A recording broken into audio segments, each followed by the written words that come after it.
present I'm Sorry I Haven't a Clue, the antidote to panel games.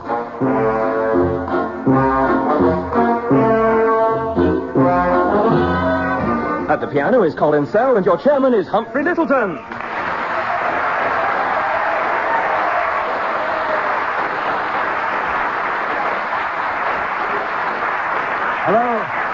Hello and welcome to I'm Sorry I Haven't a Clue. Well, it's been a momentous week or so, and naturally, we're all saddened by the loss of a woman who served faithfully for over a decade and who for many years has benefited from massive support.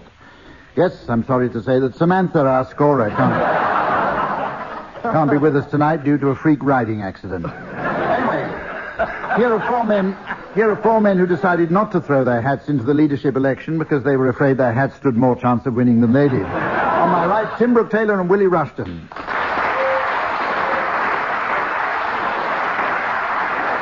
And on my left, Graham Garden and Barry Cryer.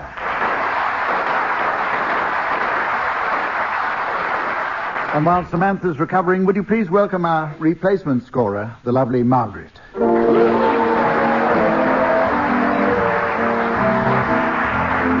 We're going to start off with a game called Excuses, Excuses. One team is going to point the finger of accusation at the opposing team, who should attempt to excuse themselves. The first team then point again with the finger of accusation, and so on, until either their finger gets tired or I do this. Graham, you're going to start off now. Will you start off by accusing Tim and Willie? Yes. Why did you vote for Michael Heseltine in the first ballot? Because the whips said I had to vote for the mad blonde in the blue suit.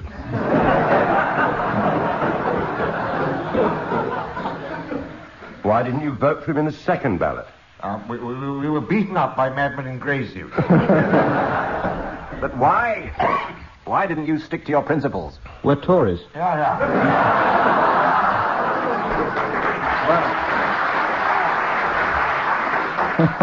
What did you have against her? Let me answer that in 3 or 4 ways. Here. She was the single most wonderful person to lead this country since Herod the Wake. And she had the shapeliest legs since Pitt the Younger. Here. And why did you vote against her? Let me answer that in another way. Self-interest came into it.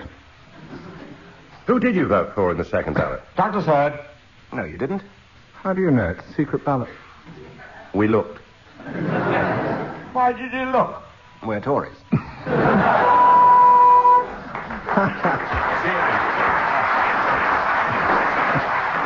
Right, Tim, over to you now. Will you accuse Graham and Barry? Right. How do you explain your pathetic performance in Australia? We were upside down.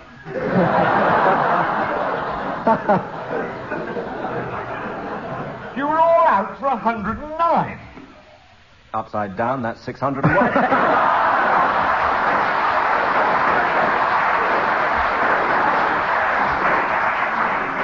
You've absolutely no idea how to play alderman. Obviously, you've never seen me in pantomime. We have seen you in pantomime. I've never seen anything as grotesque as your widow Twankey. I was upside down. No, you weren't. How do you know? We looked. Why? We're Tories. Right. Yeah, I enjoyed that.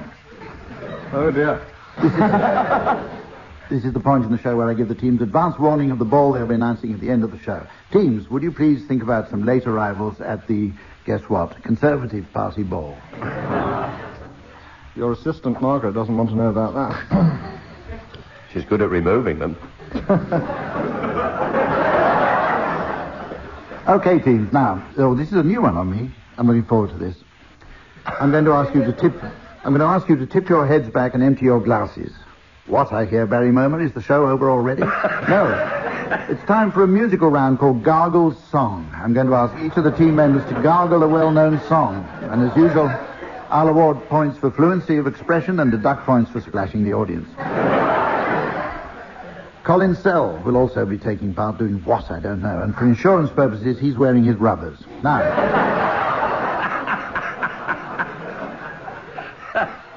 Tim, will you start off? Will you gargle when I'm calling you? Oh, I will. Wait, he hasn't called you. I was saying I will. Oh,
I do have a degree. I'd like to... We're all going to sound like Douglas Hurd, aren't we? Barry, Sir. here's your song, please. Will you fill up? Emotionally, you mean? Your song is from The Merry Widow, Velia.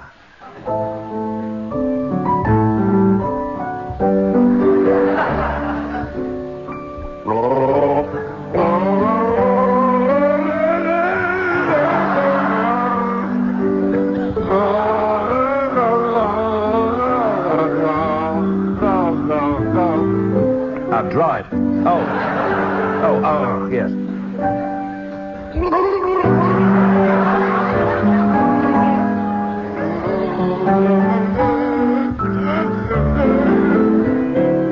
Nurse, what?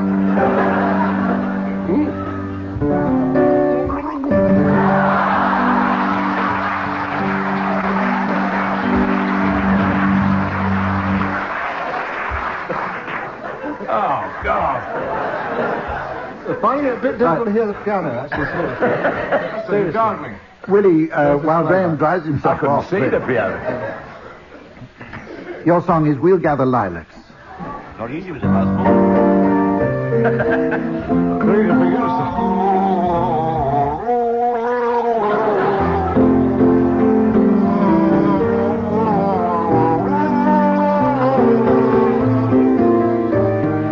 What are you doing? Getting a microphone near.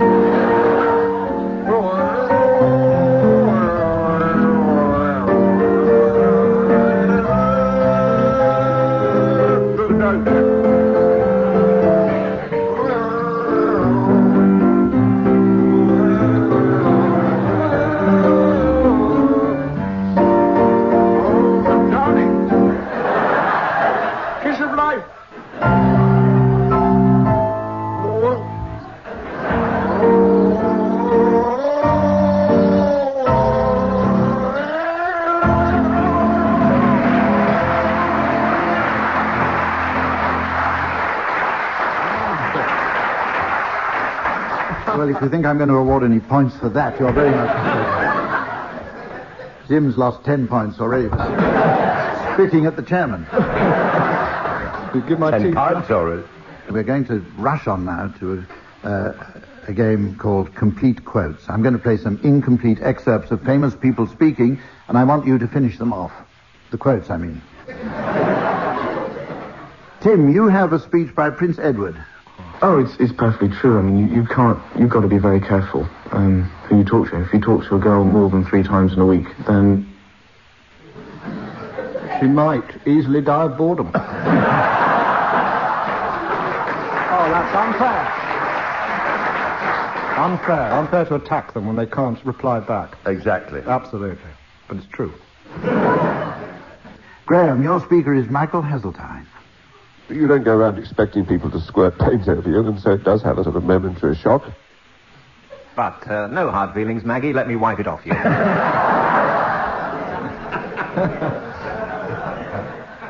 Willie Rushton, I've got a quote here from Andrew Lloyd Webber.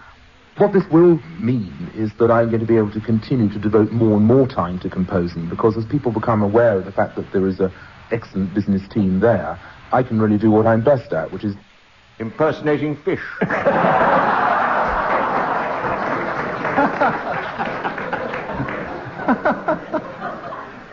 Barry. That's very true. Here's a quote that you've got to finish. It's by Oliver Reed. I wanted, why show business? I can't spell, I can't add up. I can't stand up.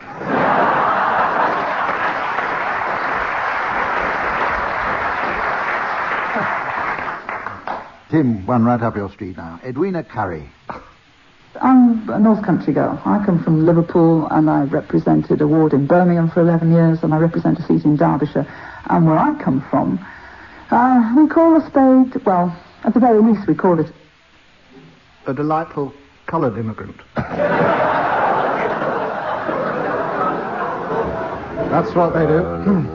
Delightful. Another 10 points up the spout. Graham Garden. Margaret Thatcher. Now you can see, it's really rather dark, purpley colour. But don't worry, Geoffrey, I'll put a raw steak on it.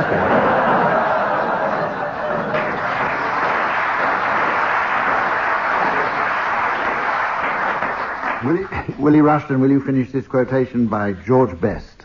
People always want you to, you've got to give them the answer. You've got to say, yes, it's true, or no, it's not. But everything isn't black and white. No, there's teachers, bells, Cave, Jamesons,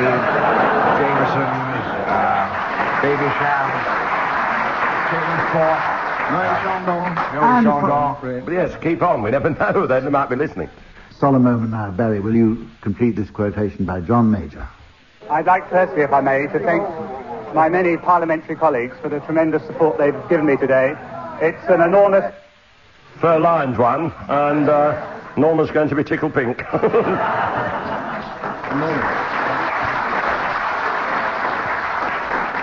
Well, I suppose those of you who are listening are agog to know what the score is. We're going to... Now we have... Are you ready? Now we have a game called Historical Headlines. I want you to suggest how different newspapers would have reacted to famous events in the past. And let's start now with the Charge of the Light Brigade. Who should we start with now? Barry. Charge of the Light Brigade. Charge of the Light Brigade. Sports Guardian. England 600 all out. Daily Express, Lord Lucan found.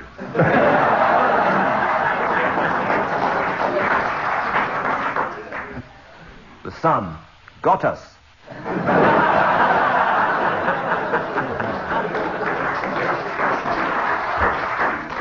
Cannons to the right of them is the Church Times, and cannons to the left of them is the Church Mirror.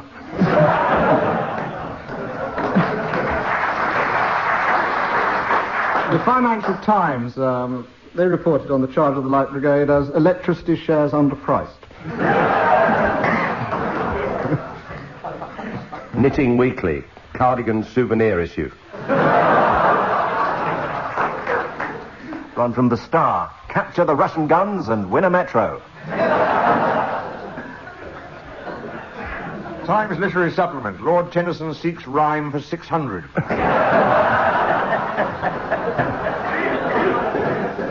Racing Post. Record field only 12th finish.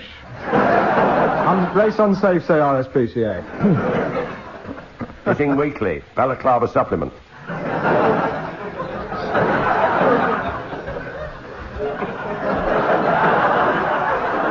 Teams, here's another. Here's a different event. Teams. Same game, but different event.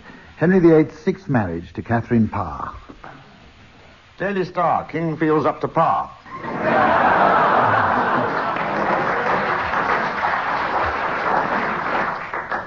The Sun. Bon King Henry. The People. Bloody hell. 6 in a row. Daily Mirror. Hazard scores 6. God bless you, sir. Catholic Herald. Pope brings in excommunication charge. Or not. The Independent. King weds. See page 19.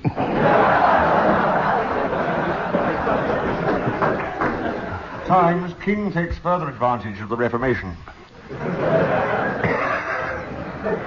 The Sporting Life, disaster for Ladbrokes as Cardinal Wolsey breaks bank with 6-wife accumulator.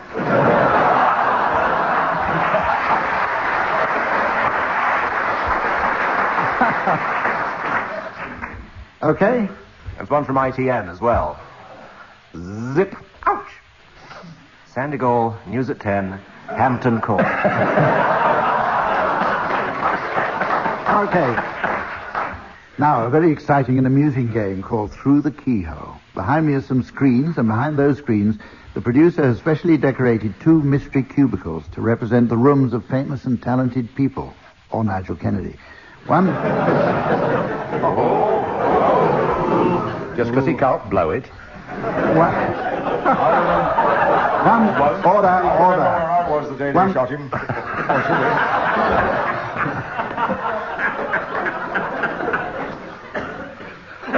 I'm going to ask one team to go inside their... I'm going to ask one team to go inside their mystery cubicle and describe what they see, and the other team should ask questions and have 1 minute to guess whose room it is. Right, Tim and Willie, would you please venture into your mystery cubicle? The answer's going up now on the computer display. And here for you listening at home is the mystery voice. Geoffrey Archer's bedroom. Geoffrey Archer's bedroom. Okay, Tim and Willie, can you hear me in there? Sorry? Tim, what about you? About 3:15. Okay, off you go now. And Graham and Barry, you've got to try and work out whose room. What is simply Morse. Right. It's Lloyd Grossman's room. We could be standing in a hall of mirrors. I've never seen so much glass. Gloss. How wise of you not to attempt the voice, Willie? Yes. Still gargling after all these years.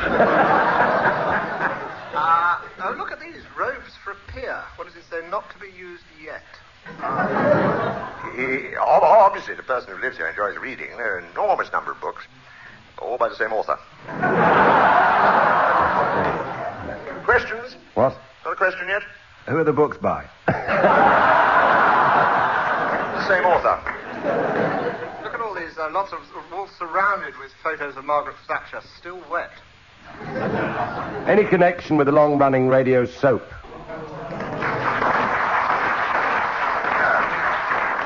Only by name.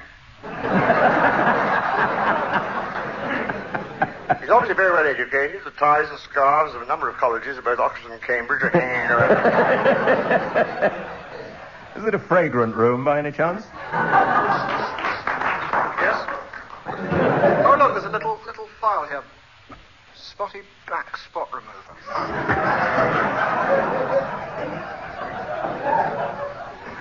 Barbara Cartland, isn't it? Can we come out now? It's horrible in here. I'm going to ask you, Graham and Barry, whose room do you think that is? Oh, a shot in the dark. Go on, Barry. Geoffrey Archer. Geoffrey Archer.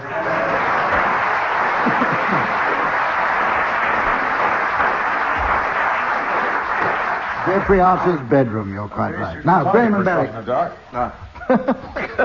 Graham and Barry, off you go now to enter your mystery cubicle. The answer's on the display now, and here's the mystery voice for you at home. Pamela Baudet's kitchen.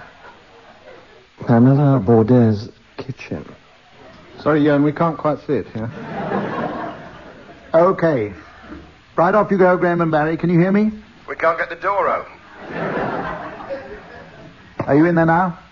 We're in the, looks like a kitchen. It's a kitchen, this, isn't it? Yes. Oh, Lord, look at that egg whisk. Batter's included, it says on it. What you do with a blender shaped like that, I'll never know.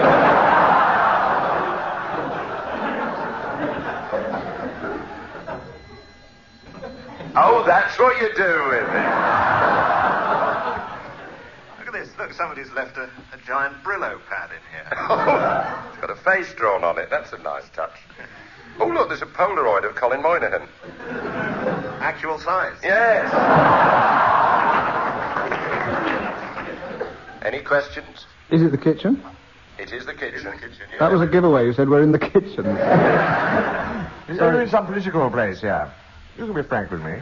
There's a House of Commons pass here, with a price list on it, funny enough.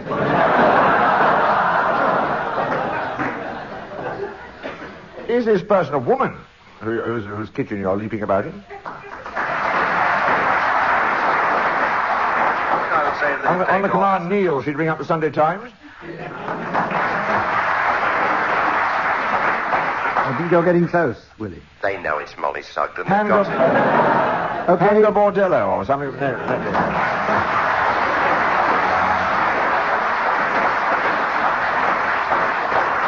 Having a Bordeaux. The egg whisk was a giveaway because I read The Observer. Lucky she was in.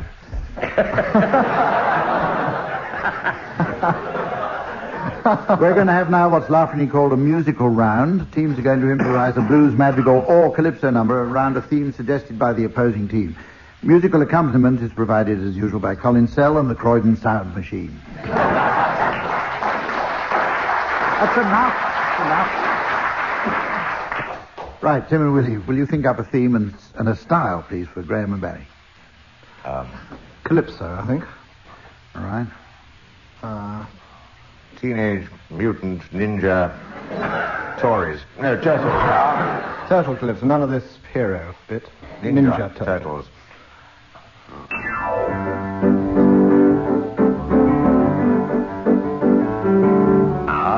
I got a mutant ninja turtle the other day.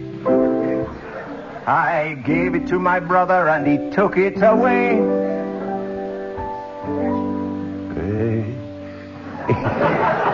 He came back later all covered in slime and said, I'll have another of those meat pies, but not so crusty this time.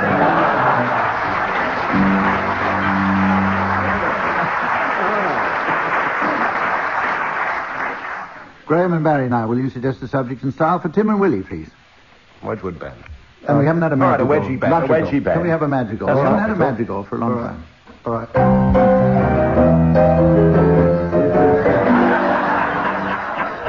You're wandering.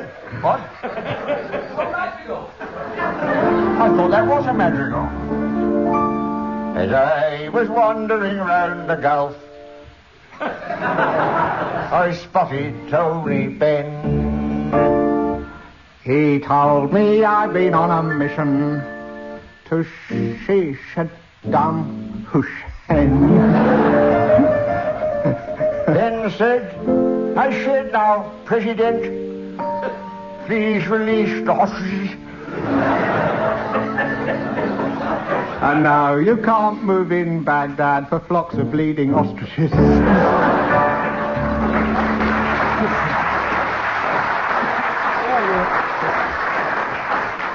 Okay, well, with the score nicely poised, we go on to... Oh, wait a minute now. You may have read in the newspapers that the elevators at Mornington Crescent Tube Station are to be taken out of use.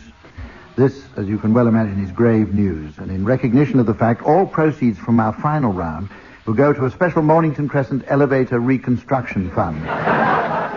Yes, it's ball time again, so teams, while Margaret and I go off to inspect our mystery cubicle, will you please announce the late arrivals at the Conservative Party ball? No. Okay, well, ladies and gentlemen, that brings us... The results aren't in yet. Mr. and Mrs. Tickle assassination and their daughter Polly. Mr. and Mrs. Din the Wool Tory and their daughter died in the Wool Tory. And will you welcome, please, Mr. and Mrs. Turn and their son, Hugh Turn. I'm sorry, there is no Hugh Turn. Oh, yes, there is. Oh, no, there isn't. But there's some marvellous turns in the cabaret.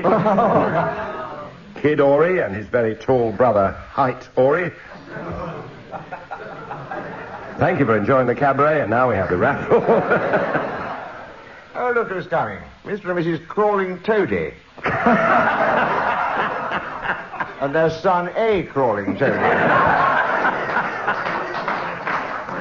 Ah, started. And will you welcome, please, fresh from the party conference, Mr. and Mrs. Dingo Vation and their son, Stan Dingo.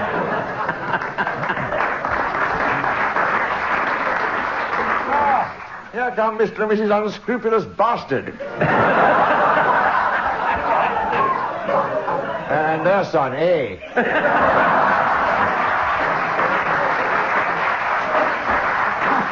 And their daughter Anne Unscrupulous. Mr. and Mrs. Hoots with their daughter, Grace Hoots. Grace Hoots, Grace. Sorry. Carry on. Little sympathy for the new Prime Minister's wife. She's had her knockers. That's enormous knockers. And there's Mr. Ed, the stalking horse. Dennis Scratcher, he's got a Dulwich. And low point of the cabaret, Geoffrey Archer will be seen eating Labour MP Paul Boateng. And even worse after that, he's going to sing the Eton Boateng song.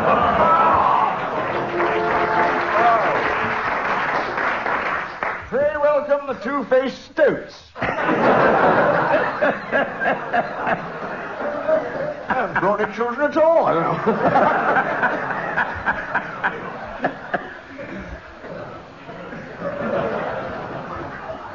There's Michael Heseltine telling Sir Geoffrey how, but I don't think Douglas heard.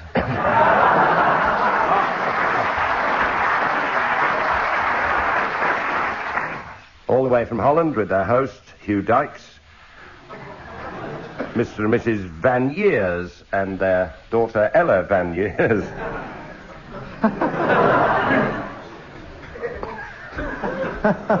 Lord Whitelaw in a fur coat, that's his willy warmer.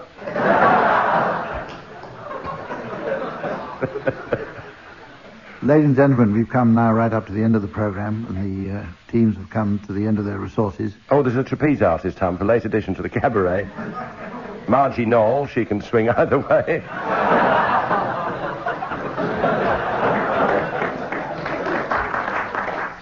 Oh, a taxi's just drawn up and nobody's got out. It's the Prime Minister! Shame. Resign. We've come to the end of our time now. It only remains for me to say on behalf of myself and the teams, goodbye.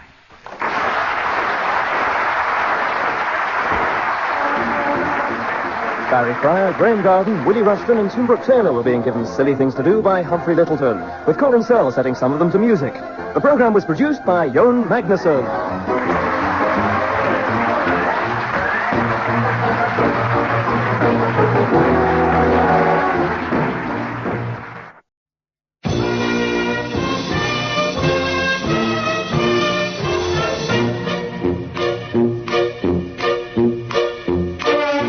Presents I'm Sorry I Haven't a Clue, the antidote to panel games, with Colin Sell at the piano. Your chairman is Humphrey Littleton.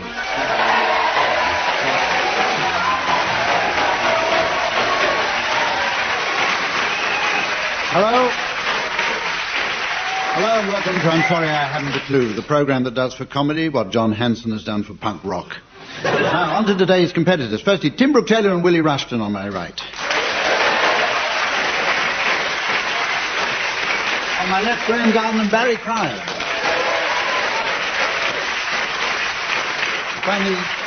Finally, will you welcome the only person I know who can do synchronised swimming on her own, our scorer, Samantha.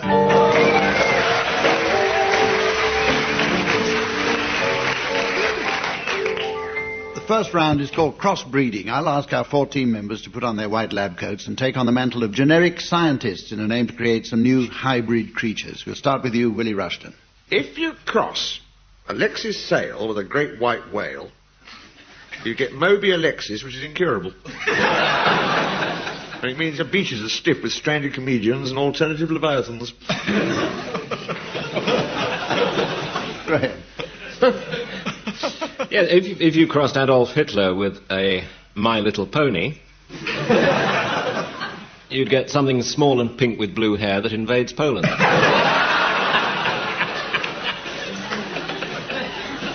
Mrs. Thatcher did this.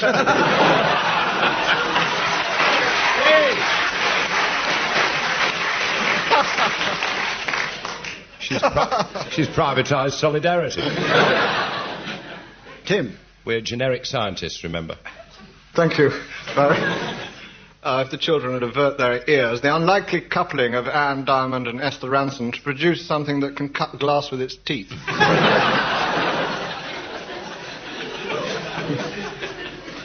And Barry. If you cross a jockstrap with a ballydancer, you get a balmaske. Or, if you cross a Skoda with a larder, you get nowhere. Oh, sorry. Willie, any more? And if you cross John Selwyn Gummer with Lady Rothermere, you get bubble gum. And if you cross him with Anne Robinson, you get cow gum.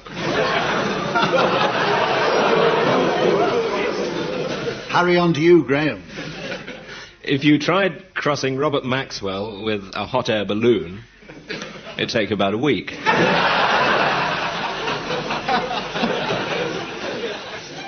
If you were to cross Charles Aznavour and Linda Lovelace, you get a frog in the throat.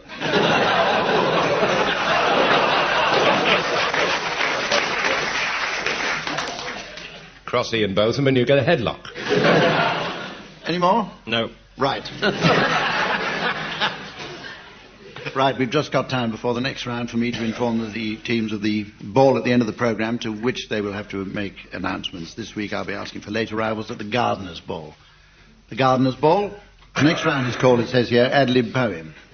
I shall give our team of talented poets the first line, and they'll continue to a fabulous climax. When I think they've reached that conclusion, I shall press my buzzer, which goes...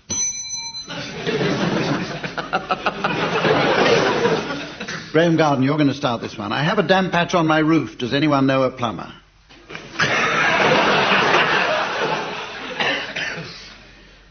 I have a damp patch on my roof. Does anyone know a plumber?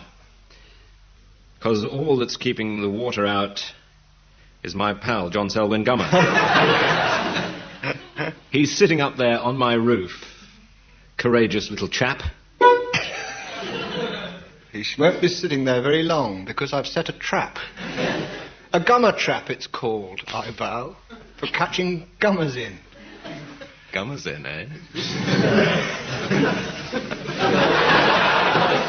I love July best of all, because I know that summer's in. It's hot, yet breezy, all the while, as I lay upon the beach. But let me get back to my drift, which has gone out of reach. John Selwyn sits up there alone for weeks and weeks and weeks. He doesn't speak, he doesn't moan. I said he hardly speaks. We take him cups of tea and buns and hamburgers, all greasy.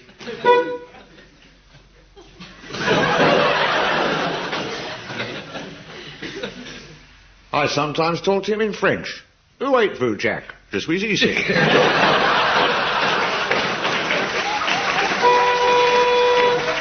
I think that was pretty good.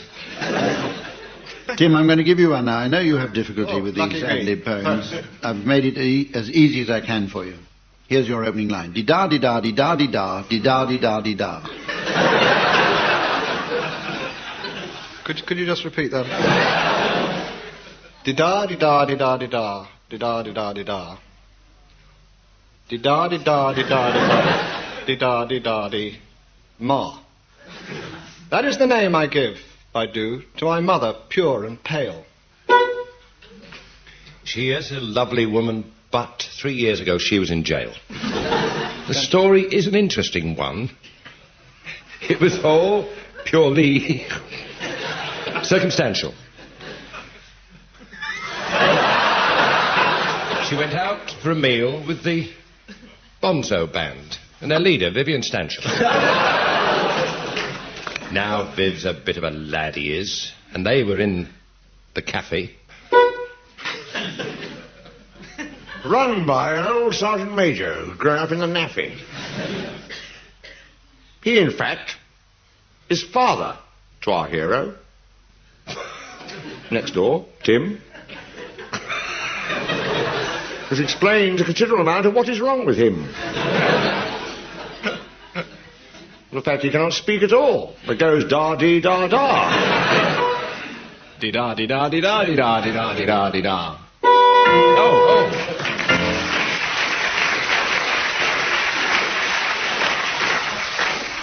I do love a perfectly rounded work of art.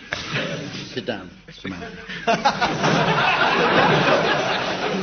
Now we go on to a musical round called Just a Minim. A team member must sing a song but can be interrupted at any time if he or she falls foul of repetition, hesitation, deviation, or repetition.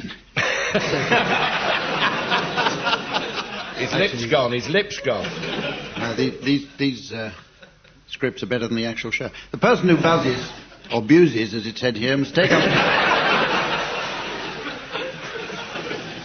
up the song if it's a fair challenge, and I shall decide that. Musical accompaniment is provided by Colin Sell and the Plastic Population. The song is He's Got the Whole World in His Hand. Barry Cryer, you start, please. He's got the whole world in his hands. God possesses the entire planet. In his manual appendages, the ultimate being owns every bit of this orb. In his fingery kits, Jehovah's exclusively in control of Earth. In the things at the end of his arm. The eternal fathers. Oh, I can do. Got the little tiny baby. Palmed.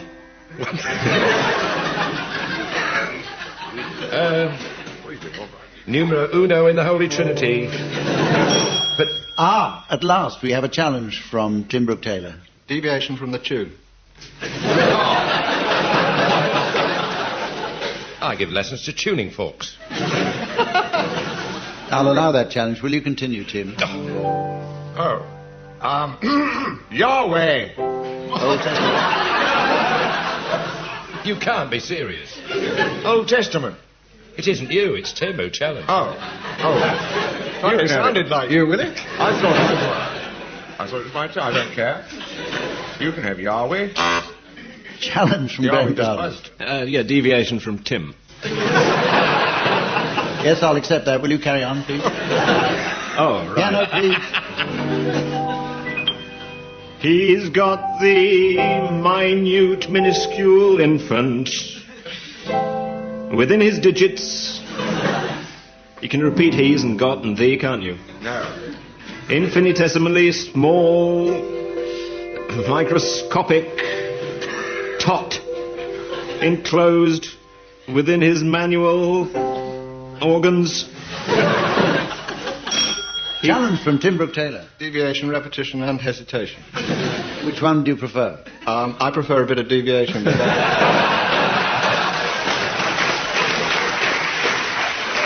Actually, there was a repetition of manual in there.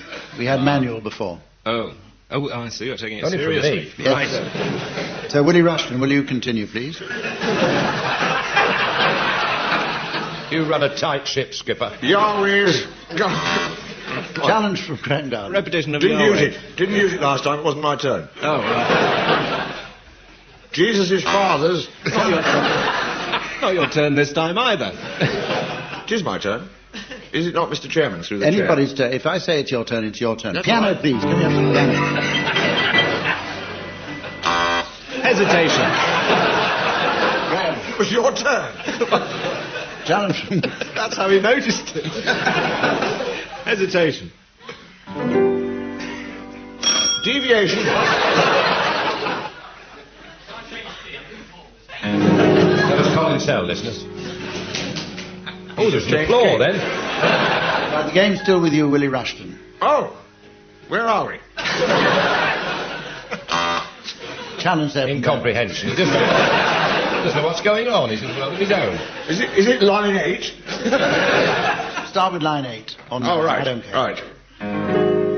The Holy Ghost's best friends got the entire globule in his gloves. Challenge from Barry Cryer. In his what?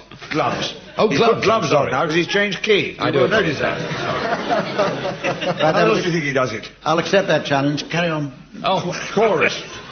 All right, Barry. dear. Where are we? aren't we? He's got you and me, brother, in his hand. Thank you very much, Willie. That's all right. Repetition of where are we? Let's go on. Now we go on. Thank you. Now we go on to a round called Misleading Advice. In this round, I shall ask the team to provide some misleading advice for people first visiting this country. Who shall we start with? Graham Garden. Oh, pop in for a free eye test any time of day or night at number...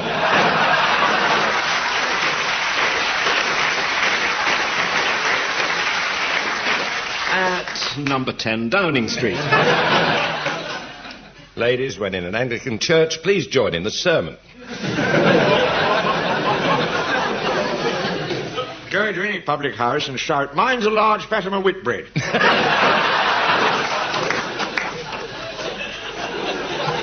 Japanese visitors, British rail porters are always addressed as bastard.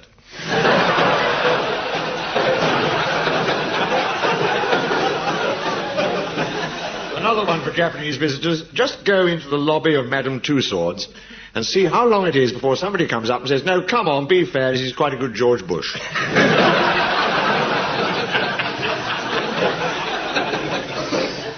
Treat the whole family to a day out at the American-style theme park at Greenham Common. Make use of the phones in our open one-person public lavatories.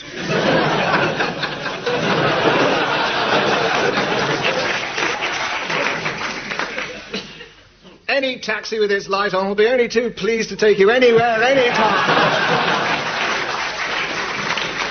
Right. Now we have a round. Oh, I hate this round. This is a round called Tag Wrestling. In this one, I'm going to give each team the tagline to a story, and I shall then start one of you off telling a story to fit your punchline. When I feel like it, I'll press the buzzer, which sounds like this, and the other team have to take up that story but make it fit their punchline. Barry and Graham, your punchline coming up now is, so Norman St. John Stevens evaporated and Wendy went away. He's Lord Fawsley of Thing, isn't he now? Said the party bore. Tim and Willie, your tagline is, Reg became ice dance champion of Barbados and threw his cucumber away.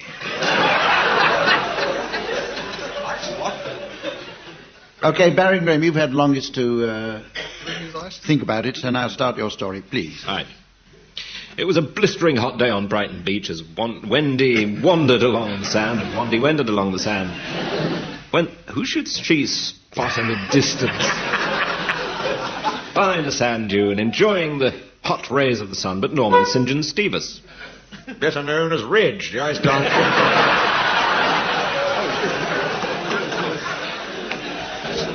Tim was going to say the same.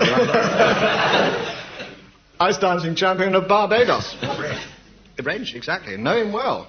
And, in fact, she had bad eyesight because Reg was not at that particular spot. He was in Barbados where the annual World Ice Dance Championships were taking place. Ice championships and horticultural experts. Being ice dance champion of Barbados doesn't cut much ice on the beach at Brighton as Wendy continued her chat with Norman St. John Fawsley Stevens, trouser press. They were talking away and suddenly a wind blew up. Very embarrassing. Let's go next. Long way away. Blue Norman St. John Stevens, miles and miles away. I can do it at all. Reg, there he is, in Barbados, on his ice skates, quietly going round his vast auditorium, admiring the cucumber displays.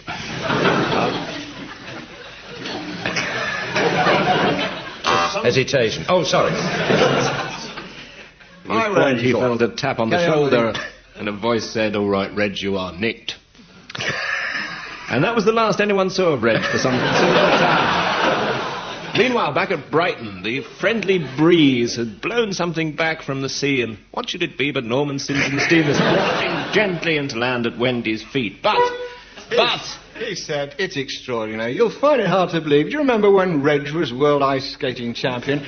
Another Reg came up to the ranks and became world ice skating champion. Ice skating champion, he'd do a triple sulco with cucumber. He'd do a backward flip without... Wendy buzzed and accused him of repetition. Now, look here, she said. I want to continue my chat about constituency matters. I'm no longer in the House of Commons, said Norman St. John Stevens. When... I am now ice dance champion of Barbados.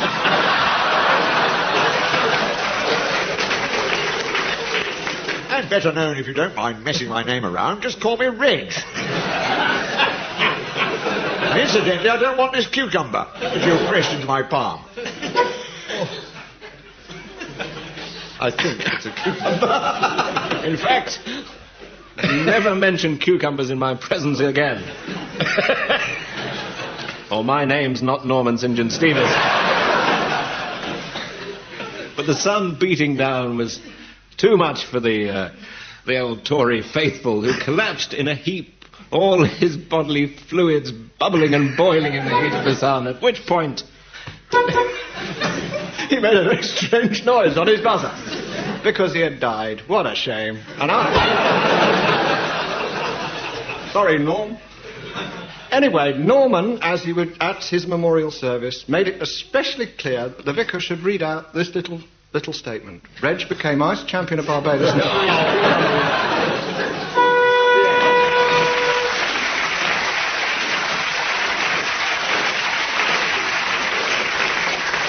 Well, you really caught me out then, I must say. We're going to go on to a round now called Complete Speeches. I shall play the team the words of a famous person and ask them to finish off that speech. And let's wait and see what happens. Now, Willie Rushton, here for you is a speech to complete by Geoffrey Howe. Sir Geoffrey Howe, sorry. We never promised instant success, but our policies are bringing results. Arsenal 3.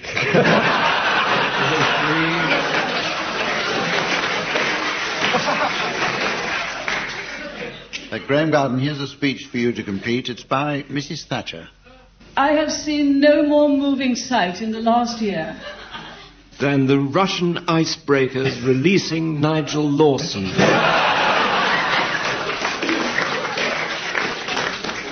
Tim, here's your speech. It's by Prince Charles. What is proposed seems to me like a monstrous carnival on the face of a much loved and elegant phrase. So take that hat off, Mother.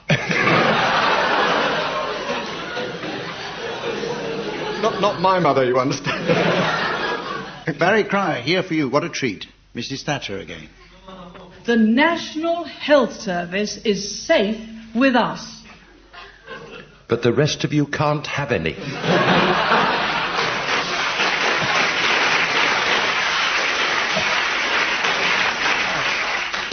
Willie Rushton, your speech is by Michael Heseltine. I spent a certain amount of time, as a matter of fact, wandering around St James's Park, looking at the varieties there, which are very splendid. Scots Guards, Coldstream Guards, Guards. Graham, another bit of Michael Heseltine here. That's not to say I don't do it occasionally, but I don't go to St James's Park as often as I used to.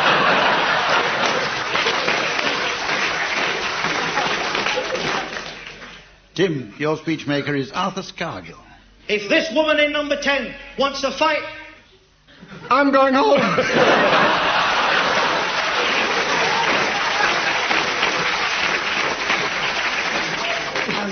Barry, another one for you, Barry, from that woman in number 10. I don't think there'll be a woman Prime Minister in my lifetime, as far as I can see.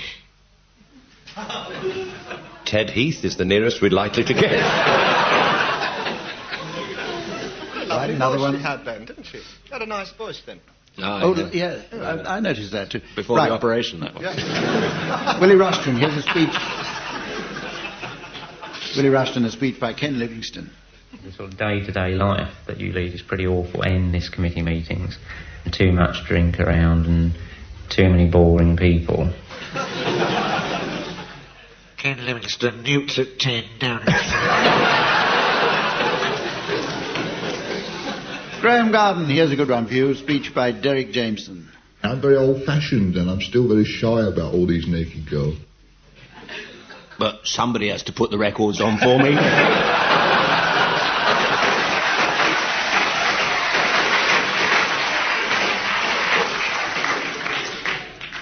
Tim, here's another one for you. This time it's Tony Benn. We want a leadership more like a wheel. A wheel twat like me.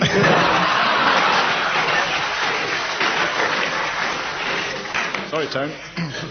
Barry, the last one comes from Terry Wogan. I'll pay you any money to have that destroyed. It's been sitting on my head for 18 months now.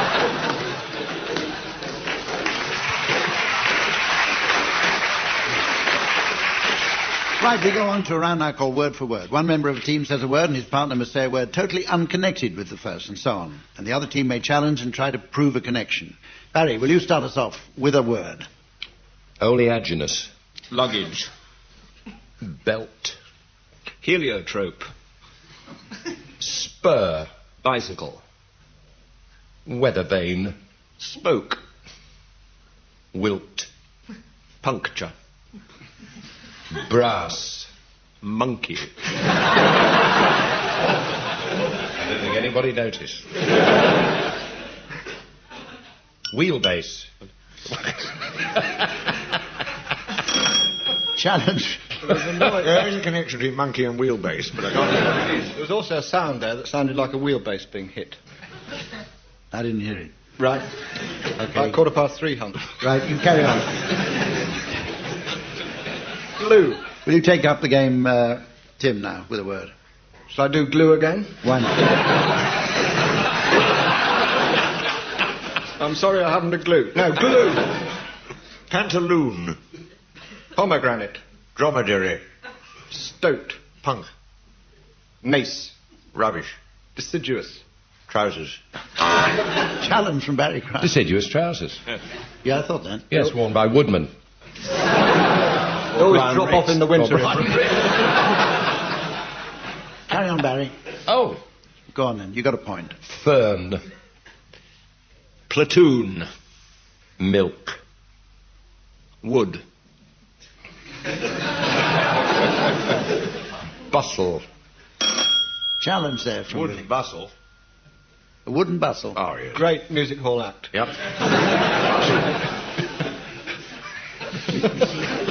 Did you mean you meant wooden bustle? Wooden bustle. Yeah, Teddy Wood and Fred Bustle. Tricks Before of the my metronome. time. Oh, you're thinking of Corset and Walters.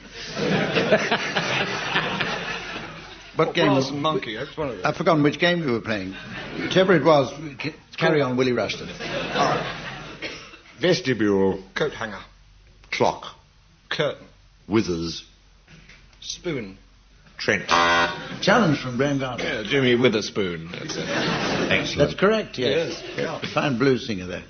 Yeah. You sing blue again in the old days. Okay? You remember the old days, don't you, Hum? Let's go on to the next game. Oh! I'll tell you what, it's time now, I've just looked at my watch, it's time for Samantha and myself to nip out for a second while the teams announce the late arrivals at the Gardener's Ball. Will you start? Anybody? What? What? You say you're nipping out for a second. Let us wonder what a second what? What is it like? Lucky to manage the first. We haven't witnessed the first one. I mean, isn't it fair? Private life is my own. To be honest, that's why it's gone dead.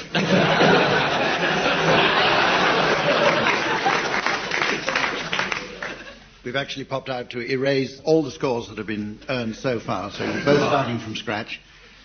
Tim, you start then. Oh, look, here come a load of Sun journalists. That should help the roses.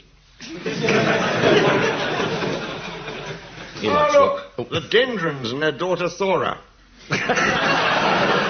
Oh, Rhoda couldn't come. Patrick Mower and Hover Gardner. Patrick Mower's brother, Lawn Mower. Yes. Graham Gardner. Yes. And Al Ottman. There's Henry Sprinkler. And his man, yeah.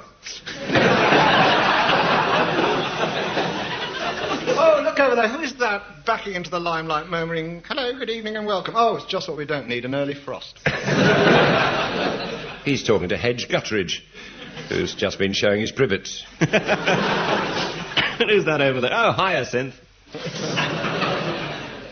Russell Sprout and his collie, Flower. And his other dog, Daisy.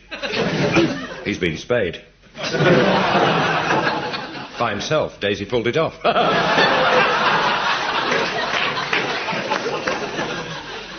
Dog called Daisy, that's a non sequitur.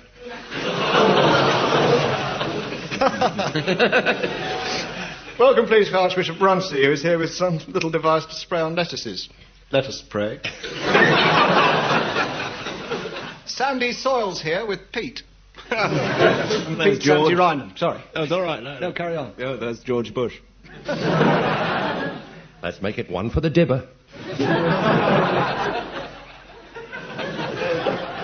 Mr. and Mrs. Pussgrass. And their daughter Pam Pussgrass. Mr. and Mrs. Cobean and their son Harry Cobean. Well, he came with me. Ian Parsley. Here come the stars, and I'm sorry I'll weed that again. Stars? Well, they were then. Nat King Coleslaw. The only way to stop Barry Cryer running away with the score is to say that's all for this week. Join us again next week. From all of us, goodbye.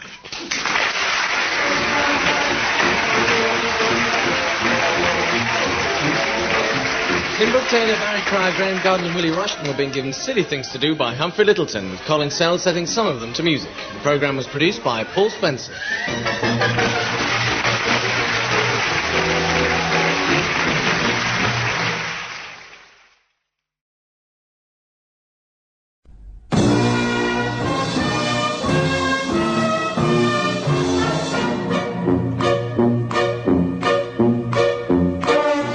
We present I'm Sorry I Haven't a Clue, the antidote to panel games.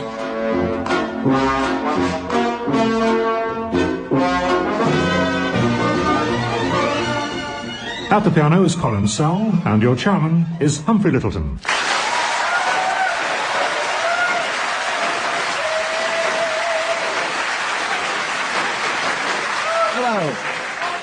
Hello and welcome to I'm Sorry I Haven't a Clue, the programme that is to comedy what the falling horse chestnut leaf is to the Intercity 125. This week we're in the Paris studio in London, and when I say we, I'm sadly not referring to Tim Brooke Taylor, who's unfortunately been misdirected to the London studio in Paris. Instead, please welcome back on my right, Paul Merton.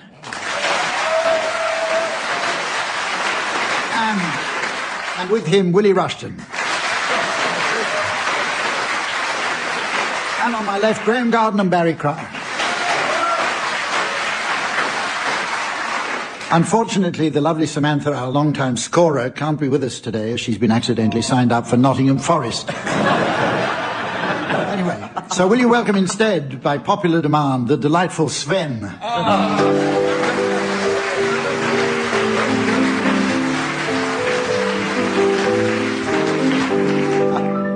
Our first round is called Missed Hits, and if the oversensitive Samantha's listening, I said missed hits.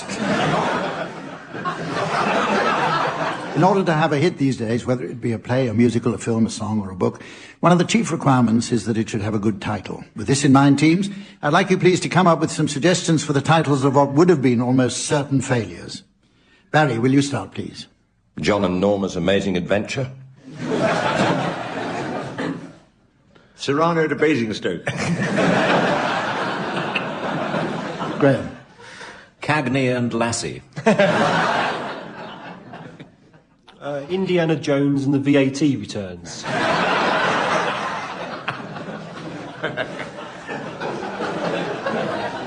Where to eat in Deal. Look back in Ongar.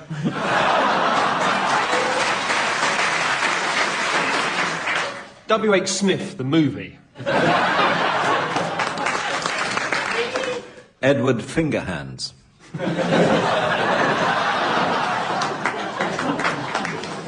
Bernard Manning and Friends, a one-man show. Geoffrey Bernard is fit and well. Kiss of the Cider Woman.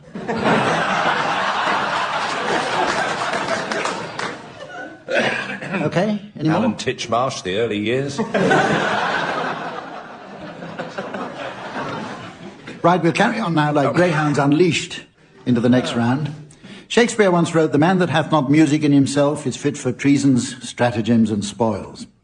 On the plus side, however, such a man is ideally placed to get the most out of 20 party greats by Black Lace, and more than qualified to take part in our next round. It's called The Singer and the Song. In it, teams, I shall give you each a song which I'd like you to sing in the style of a famous personality. You'll be accompanied on the piano by Colin Sell, who will be assuming the identity of Vladimir Ashkenazi. Should be almost impossible to tell them apart. Graham, your song is Raining in My Heart in the style of Ian McCaskill, please.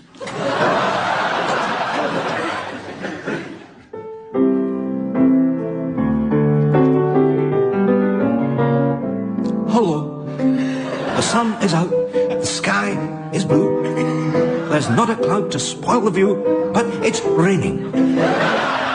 Raining in my heart and parts of East Anglia. The weatherman says clear today. He doesn't know you've gone away. And it's raining.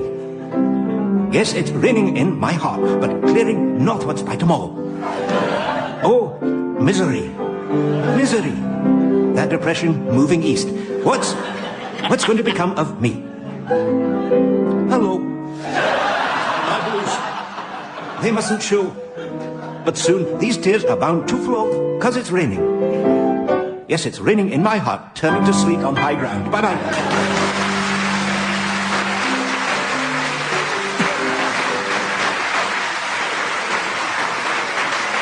Okay, Paul, here's one right up your street. Gilly Gilly, Ossenpfeffer, Katzenellenbogen by the sea, as Elvis Presley. Right.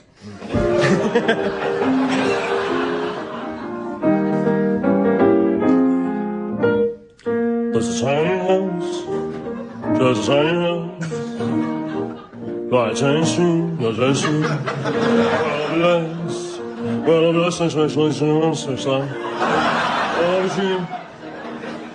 dream control, dream control, so well, especially, guess one days, and Gully Gully, Austin Fairman, Castle, Bong, my sea. And that's the best I can do, right?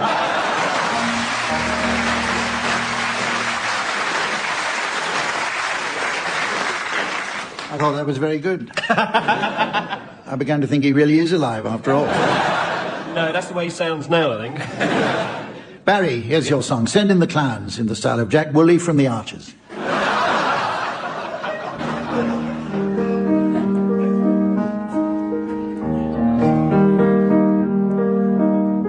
Isn't it rich? Are we a pair, Caroline? Me here at last on the ground, you in midair. Are you sure this is the Kama Sutra? Send in the clowns. Not now, Jean-Paul. Isn't it bliss? Don't you approve? Don't look at me like that, Caroline. One who keeps tearing around, one who can't move. Rather like Peggy and Con, there's been a lot of talk. Where are the clowns? Send in the clowns. I ordered them 3 weeks ago. It's not good enough, really.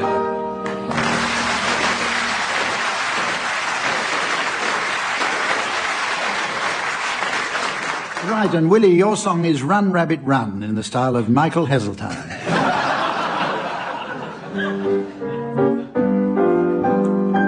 Run, rabbit, run, rabbit, run, run, run. I wish I was Minister of Fun, fun, fun. You don't get laid if you're not in the Board of Trade. So run, rabbit, run, run.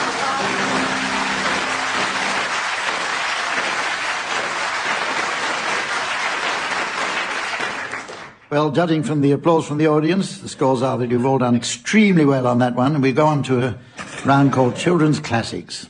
It's been widely noted nowadays that children are finding it increasingly hard to interest themselves in the classics of English literature. Main complaints are that such works are either too long or that young people today simply can't identify with the characters. With this in mind, I'd like you teams to provide us with some children-friendly versions of certain literary classics. I'm going to start with you, Barry and Graham. You'll start with a classic in the horror series, Dracula. Great. Where shall we go for our holidays?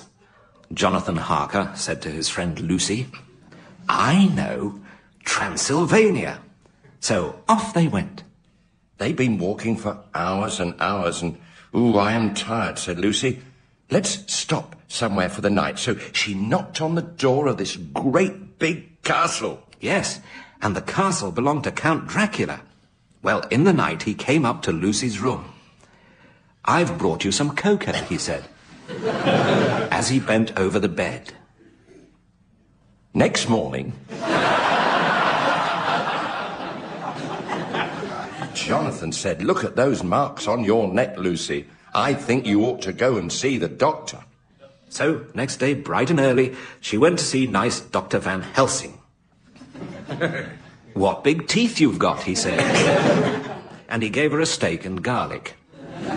Well, after she was buried, Lucy just wouldn't leave Jonathan alone. And the moral of this story is, look after your teeth, children, and your sex life will take care of itself.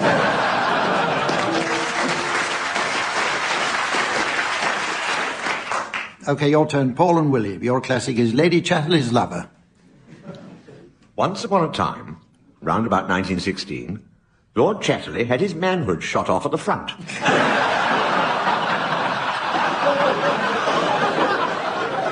That's where it is. When Lord Chatterley returned home, he tried and tried, but nothing happened. And Lady Chatterley became very, very sad. She tried to kill herself by throwing herself under the Queen Mother. One day, she was walking through the woods when she came across Mellors, the goalkeeper.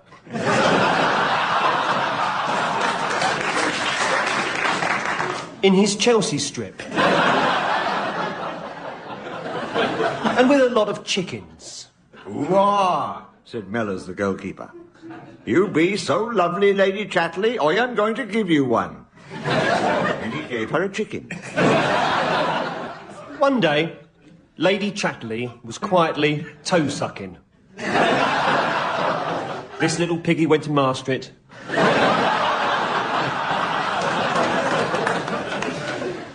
When Mellors came in and said, "Why are you sucking your own toes?" "I'm a lonely woman," she said. "You're always out, keeping goal. I'm going to go and live in a shoe with Bill Wyman." And so Mellors went off and sold his kiss and tell memoirs to the news of the world and lived happily ever after.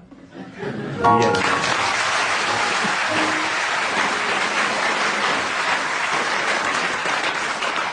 Right, well, while Sven's busily totting up the score, we're going to our next game. Teams, I'd like you please to take it in turns to be boring.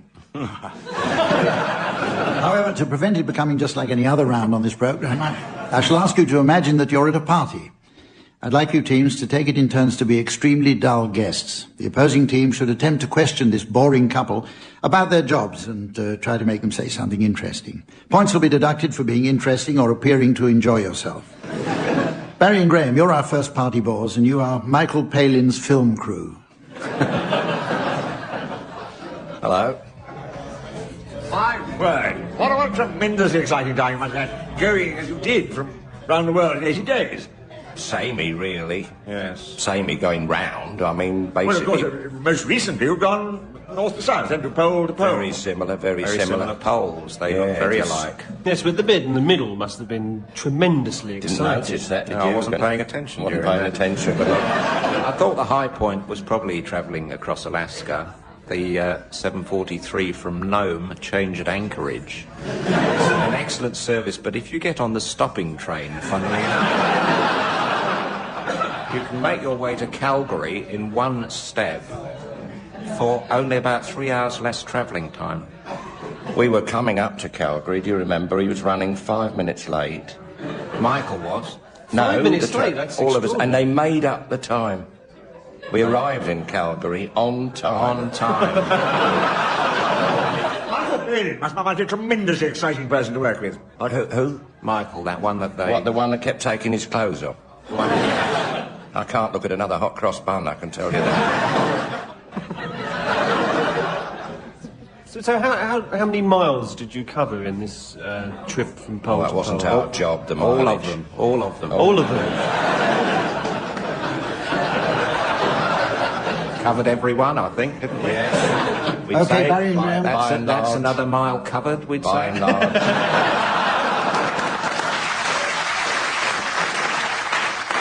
Sorry to interrupt, but your 15 seconds are up. I'm going to take off 10 points there, I think, because you sounded a little bit too enthusiastic when you were talking about the flight details. You enjoyed that, don't you agree? Yeah. I don't care whether you agree or not. Your turn now, Paul and Willie. You're going to be Madonna's roadies. Barry and Graham, start questioning. How many miles did you travel?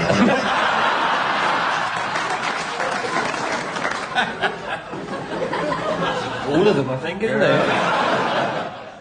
Must have been like living on top of a volcano with Madonna, wasn't it? No, it's mainly a lot of hump in the job. So Humping the equipment. A lot of polishing. It's polishing. Buffing up, you know, Yeah. polishing. Yeah. What were you And polishing? sharpening. Yes. Occasionally whittling. You must have met a lot of famous people through your association with her. Wilfred Hyde White. Was this recently? That bloke who used to be in the... Tall bloke. Yeah, the tall one. We met him, didn't we? Yeah. Tweed.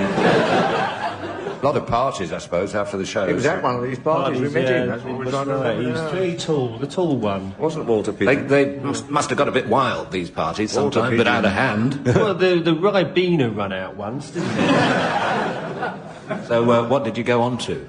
I think it was Kiora, wasn't it? Some drug, I don't know. I just can't face the hypodermic, quite frankly. I often said that. Were you two actually in bed with Madonna in their famous sequence? Intravenous Kiora is a bit much, quite frankly. We were in bed, but then so many other people were, you know. I mean, she gave us away from the far end. It was a good 10 away, quite frankly. I mean, I was in a different time zone.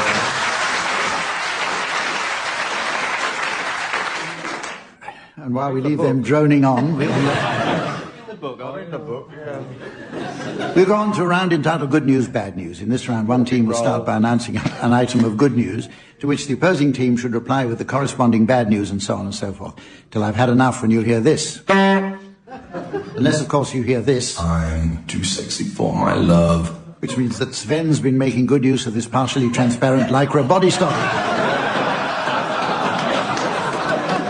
Graham, we're going to start with you. Give us some good news, please. Oh, right. Good news, the Queen's recovered from her cold. Bad news, she went home and sat in front of an open fire.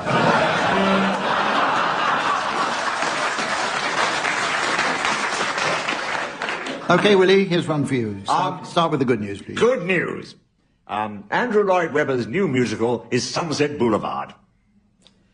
Bad news. Now, think about it. How are they going to write a number for the leading man face down in a swimming pool? Good news, that's how Lloyd Webber usually writes his numbers. Bad news, the chorus goes...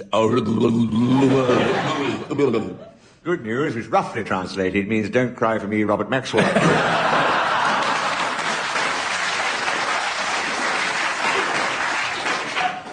Bad news, Oliver Reed's playing the hero.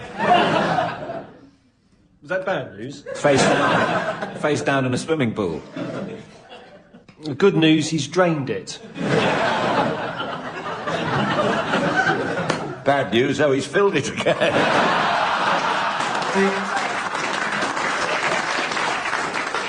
OK, Barry, you did pretty well there, so it's your turn now. Start with some good news, please. Good news. The mousetrap's been running for 40 years. Bad news, the policeman did it.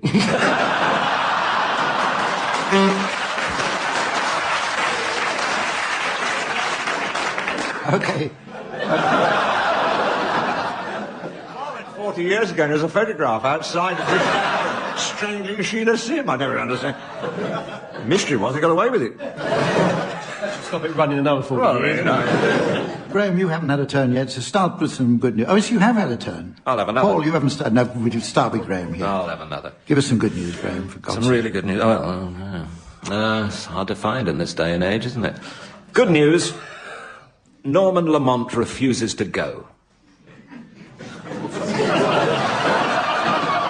Bad news, he's been in there for hours.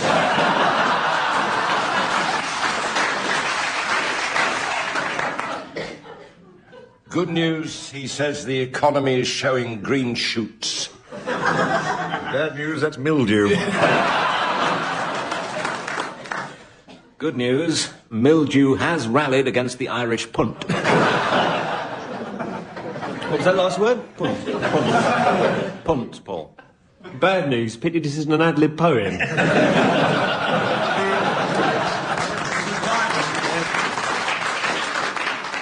OK, we're going to go on for a round which is entitled Unhelpful Tour Guides. With its clean beaches, impregnable old castles, and reliable transport system, Britain holds many attractions for the first-time visitor to these shores. Teams, I'd like you please to act as tour guides around a particular item of British heritage to an assorted group of inexperienced foreign tourists. Start off, Paul and Willie. Oh, Stonehenge. People visiting Stonehenge, they'll admire your knowledge if you stand in the middle of Stonehenge and shout out very loudly and knowledgeably, "Of course, this was a cinema until the roof fell in." And impress the locals with your attempts to start the domino effect by pushing the first stone over. You can always refute any allegation that the place will actually shortly be restored to its previous glory at the taxpayer's expense. During the annual winter solstice celebrations, why not join in on the traditional urinating against a policeman's leg?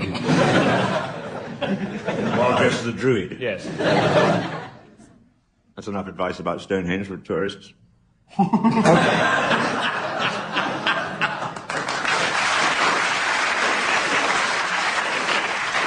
Barry and Graham, your landmark is Christie's.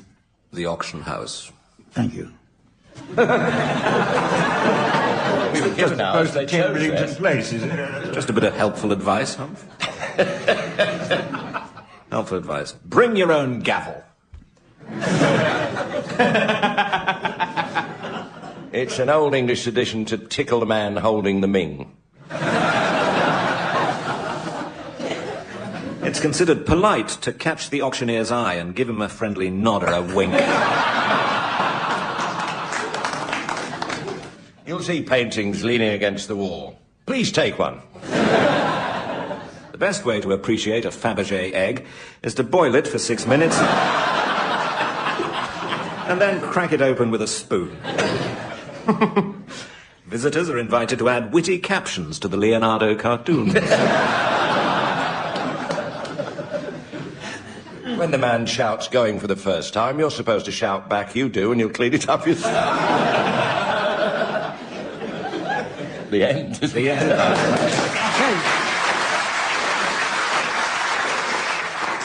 Okay, now we're going to have a musical round now. Oh, gosh. Teams, I'd like you to perform a musical duet. That's each pair of you. For the task, you'll each be supplied with 2 suitable instruments. For one, the haunting lyricism of the Swanee whistle. For the other, the impudent harmony of the kazoo. And as you ponder the Arcadian prospect of this tantalizing polyphonic serenade, teams, you may as well know that you'll be accompanied on the piano by Colin Sell. Greeted with a spontaneous round of silence from the audience.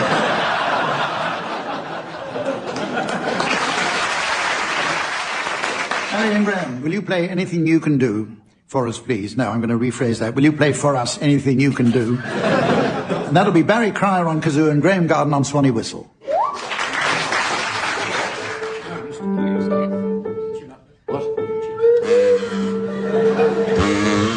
This kazoo's damp.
Well, despite the enthusiastic response of the audience, I'm going to take off 5 points there. I heard one or two wrong notes from Colin Sell. Paul and Willie, will you please play Indian Love Call? And your rendition will feature Willie Rushton on kazoo and Paul Merton on Swanee whistle.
If you're No wonder listening, there was Tim, no you can answer. stop worrying.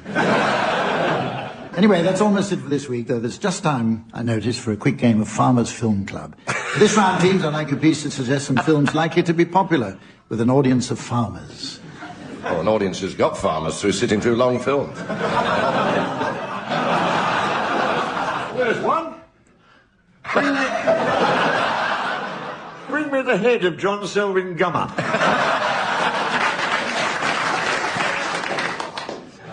My Left Foot and Mouth. The sheep that died of shame. And a double bill with Joseph and his amazing Technicolor Dream goat.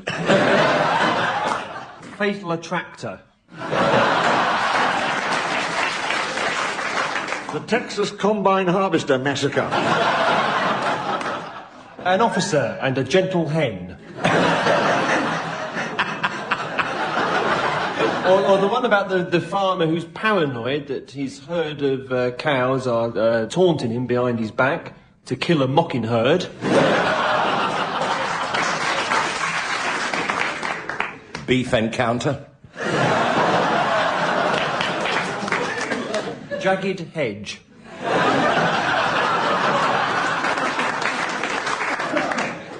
Gat on a hot tin roof. Or the Dairy of a Madman. Starring Hayley Milk, Lol Cream, and Whoopi Goldtop.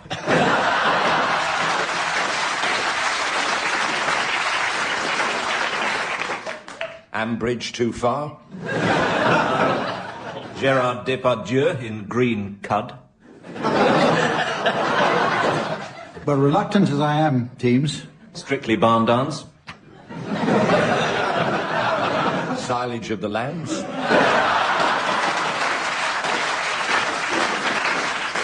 Oh, the compost man always rings twice. Teams, I'm afraid And that really then is... There's My Beautiful Turkey Burgerette. That really is... Fur Heifer Amber. That really is all for this week, so until next time, from the teams, Sven and myself, goodbye.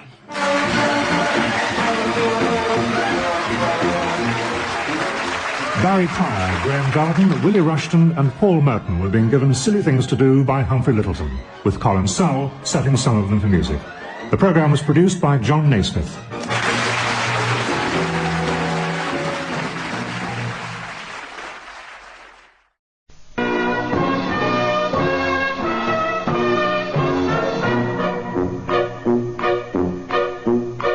We present I'm Sorry I Haven't a Clue, the antidote to panel games.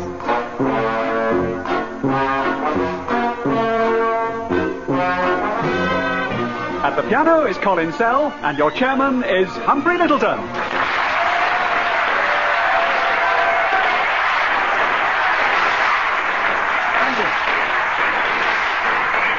Hello and welcome to another edition of I'm Sorry I Haven't a Clue. You know, they used to say in the old days that when it came to good comedy, there was no alternative to hard work and talent. So let me introduce you to 4 alternative comedians. On my left, Barry Pryor and Graham Garden. On my right, Willie Rushton and Bill Tiley.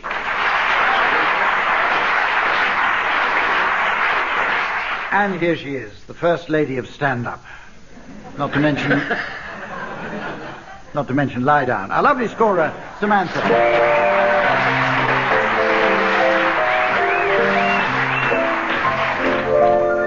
Before we start, listeners will be concerned to hear the latest about my missing hooter. You remember I told you in Brighton that it hadn't been seen since Christmas, and I asked for any useful information. All I've received since then is this letter from an old friend of ours, Mrs. Trellis of North Wales, who writes, "Very sorry to hear about your lost hooter. Have you tried looking down the back of my cooker? I often mislay things there."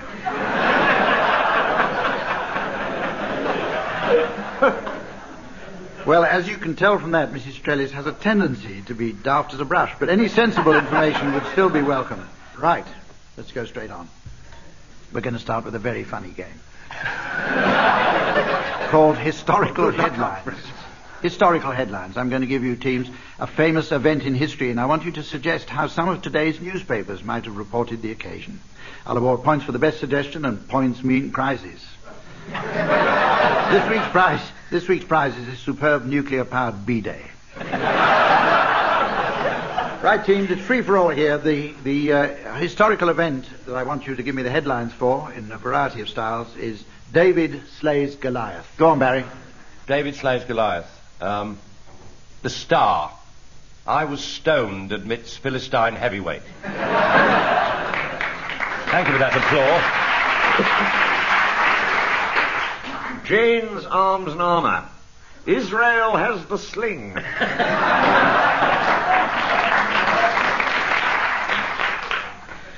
The Guardian. David slaps Goliath.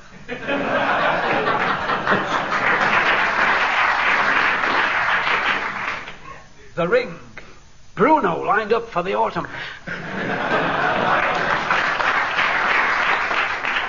Okay, any more, Barry? Radio Times. Little and Large Summer Special. Telegraph. Ex-shepherd reveals he practiced technique on sheep. Judge Gath the Philistine scores it 72-71. Goliath! The Melody Maker. Little David. Head-banging rock sensation.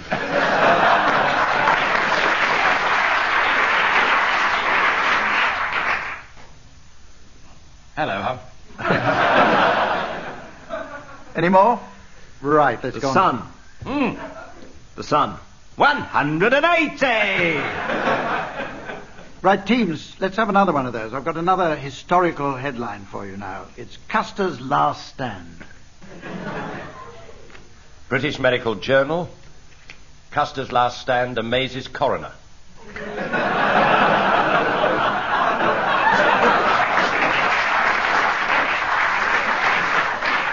Melody Maker. 8th Cavalry move up in charts.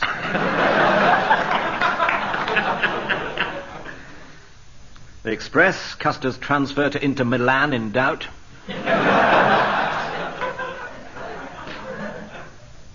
Mother of all battles. This report smoked under Sue security blanket.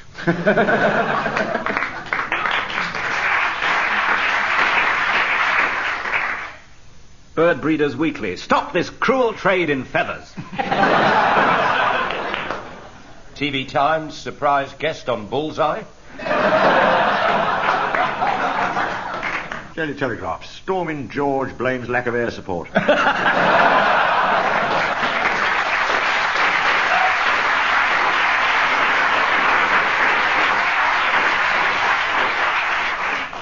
Little Bighorn amazes coroner. No. Okay, teams, we come to a musical round now called Fourth Bridge. And in this one, teams, you have to sing a song of my choice, but cunningly omitting every fourth word. Easier than it sounds, I can hear the front row murmuring. Or snoring. But when you consider the team's powers of coordination... What? When you consider the team... Coordination. But when you consider the team's powers of coordination and the fact that Colin Sell will be accompanying them, then you'll get some idea of the enormity of the task I'm setting them. Bill and Willie, will you miss out every fourth word of "There is nothing like a day"? When did we come in? You never know with him, do you? We got sunlight, the sand, we got moonlight in the... We got mangoes, bananas you can right offer. We got volley and ping pong and lots of dancing. What a win! We ain't got lots of things. Life are beautiful. There is particular thing that nothing whatsoever in way, shape or like any other is nothing like name, nothing in world. There is you can name is anything like name.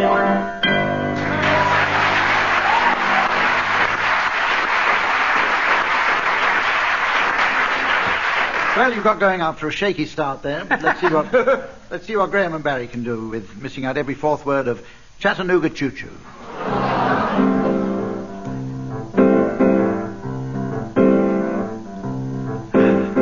Pardon me, boy, that the Chattanooga Chew.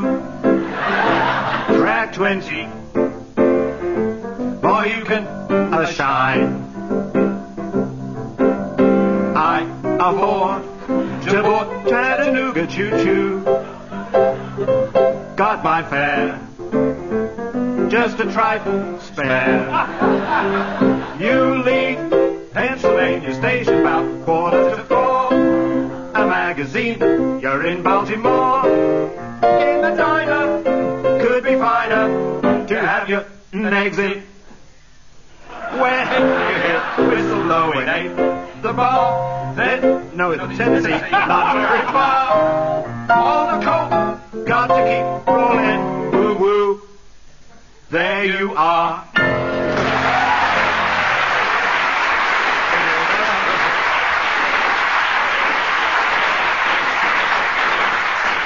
Well, all right, up to that shaky ending.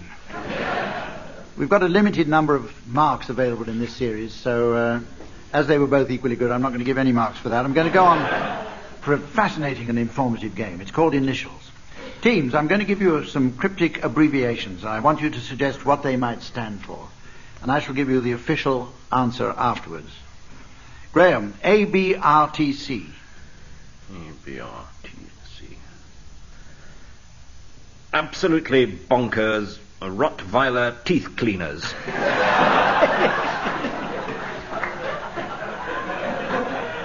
I swear by them. Well, the correct answer that I've been given is Anglo-Bengalese Rubber Tubing Company. You know it makes sense. Bill, here's some initials for you. WAMDT. WAMDT. Women against men dangling things.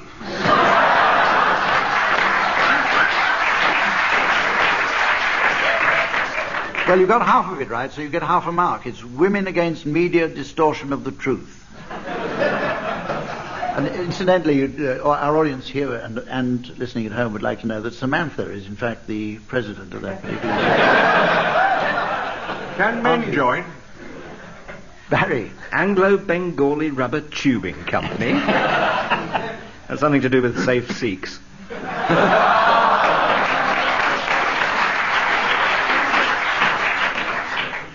Barry, here's your initials. BLSAC. Bonnie Langford. Strange alien creature. Actually, Samantha's the president of this one, too. It's the Blackheath Ladies Self-Awareness Club. That's Willie. an offence, isn't it? What? Being self-aware on Blackheath, it's an offence. You should know if anybody. Willie, CSRHH. CSRHH, the Conservative Sisterhood for the re-election of Herr Hitler.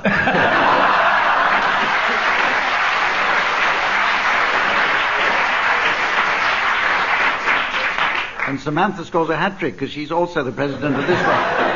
It's the Campaign for the Safe Return of Humps Hooter. Short one for you, Graham. CSK. CSK. Keep spelling correct.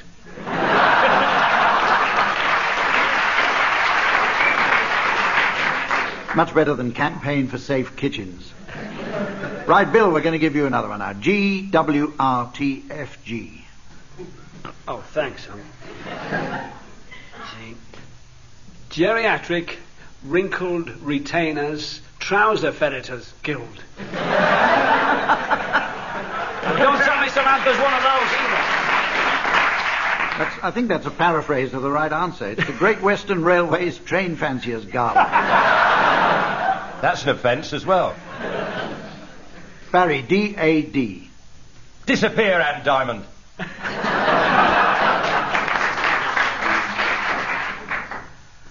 I don't actually know the right answer. It just happens to be tattooed above Samantha's left knee.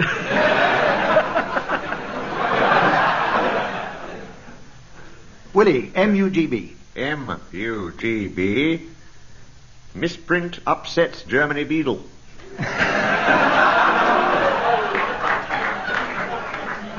Yes. It's also an acronym of the Allied Almost Professional Jewish Ventriloquists and Master Bakers Union, because it's makers of unleavened bread and butter.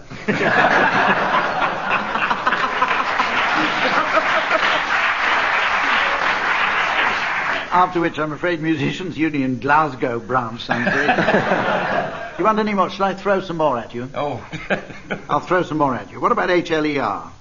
Help lynch Esther Ranson.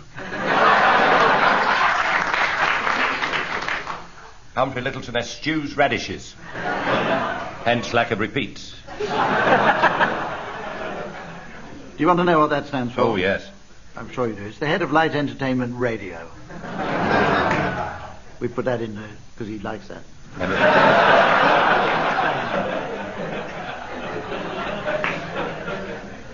Here's another one for you. MPLTO. MPLTO. Oh, dear. I once saw this on a tree. Michael Palin loves Tom O'Connor. Not a shred of truth in it. Or even Mary Poppins loves triple orgasms.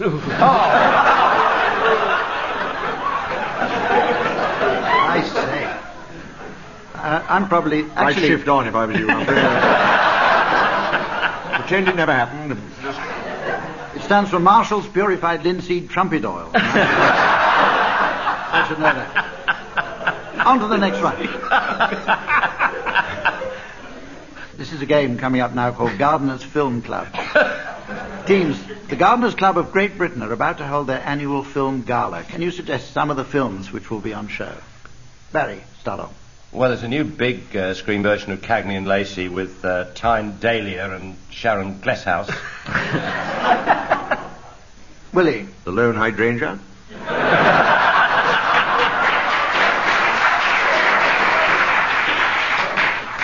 Back to the Fuchsia. That one's starring Michael J. Foxglove. The Loneliness of the Long Distance Runner. Bean. They were ahead of you. And Plums of Neveron. The compost man always rings twice. Willie. 55 Days Weeding. The Man Who Knew to Mulch. Directed by Alfred Pitchfork. With Hose Ferrer. Oh, and there's Driving Michaelmas Daisy.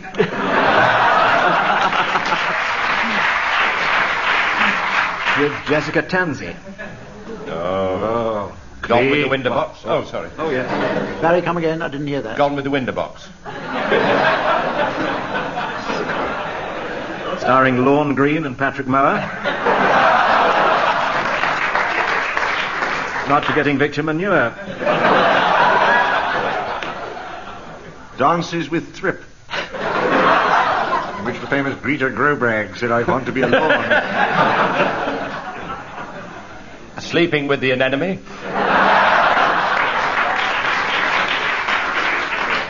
Clay Jones and the Temple of Doom.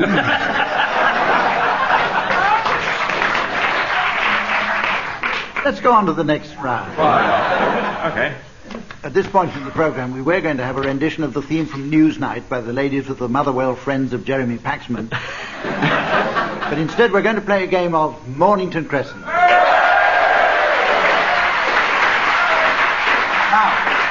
just like to go back. You'll recall that the last time we played this, we were in Brighton, and I disallowed Graham's opening move on the grounds that there is no Piccadilly Circus in Brighton. Well, I have to tell you that I've learned since that there is a Piccadilly Circus in Brighton. But the Brighton in question is in Papua New Guinea. So my ruling stands. Now, who's going to start this? Let's start this one with Willie Rushton. I'm still drawing my map. Kensington Church Street.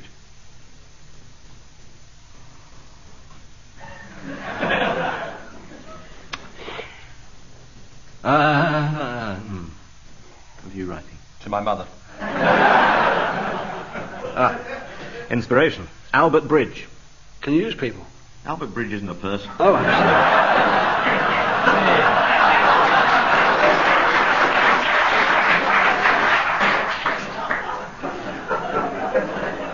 Foul him and transfer him. Now, hold on a minute. I'm new to this, don't forget. I'm going to try a risky one. Burlington Arcade. Oh. Onslow Square. Fetter Lane. Got this. Right, pace is hotting up now. Smell defeat. Actually, the It's chairman like allowed... your operative set. The chairman allowed to...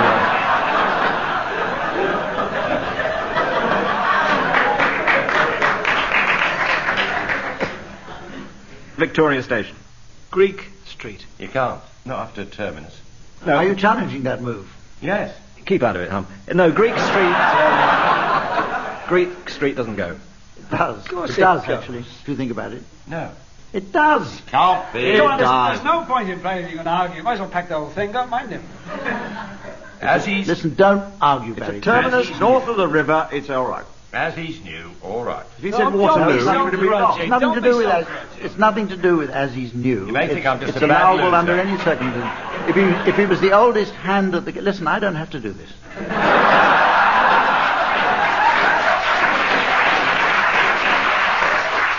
You do. I've heard what else you do. Listen, if you'd have been Gazzy, you'd have been off by now. So just button it up, Cryer. I turned We down... hope to see you here again, Bill. Now. I put a All new right, shirt let on it for go. this. We'll let it go. I'm not a bad loser. I'm a bad winner. Greek Street. Morning Crescent. You're out. Bill said not Greek your Street. turn. You said Greek Street.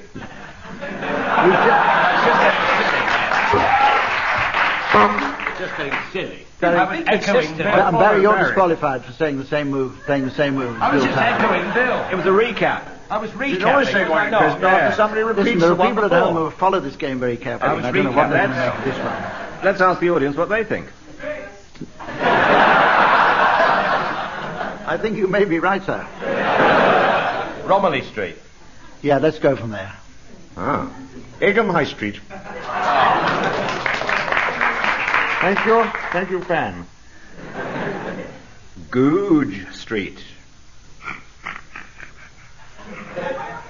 I feel all bloody nerves now. I just feel a bundle of nerves. Okay, Birdcage Walk. Mornington Crescent.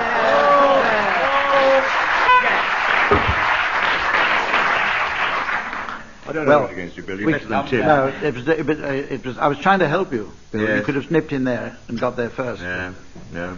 Anyway, that's that. That was jolly exciting. Willie rattled him. It's time now for another musical round. Teams, I want you to improvise a blues madrigal or calypso number from a title suggested by the opposing team. Musical accompaniment will, as usual, be provided by the fifes and drums of the Colin Sell masked band. So, Bill and Willie, do you have a title and style for Graham and Barry? Yes, we would like them to sing a madrigal about the Costa Brava. El Costa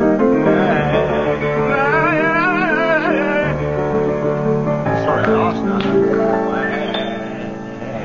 When I reached the Costa Brava, I was high on duty free.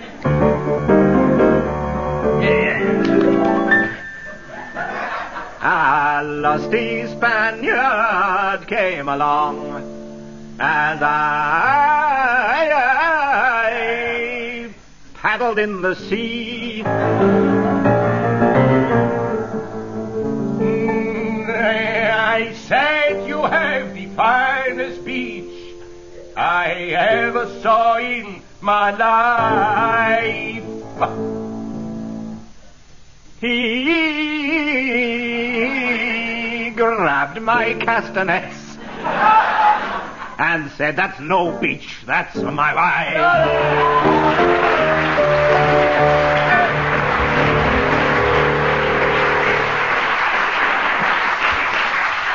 Right, well, after that selection from Fiddler on the Roof, Graham and Barry.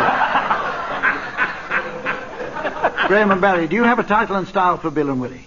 Well, I think that we ought to inflict a madrigal on them as well. Mrs. T in Russia. A mazurka, even. A mazurka.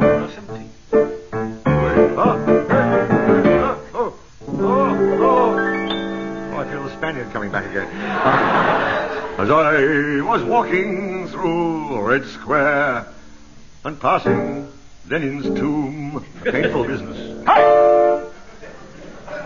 I saw Mikhail and Margaret approaching through the gloom. She said, "To hell with Major and his pack of screaming Lord Sushies." I've just been offered another job as Queen of all the Russians.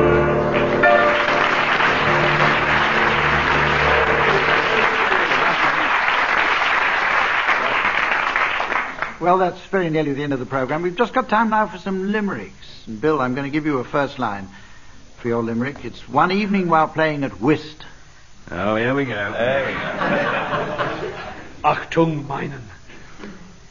One evening while playing at whist, my partner leaned forward and hissed. That's your 10th double gin. You've a vacuous grin. In a word...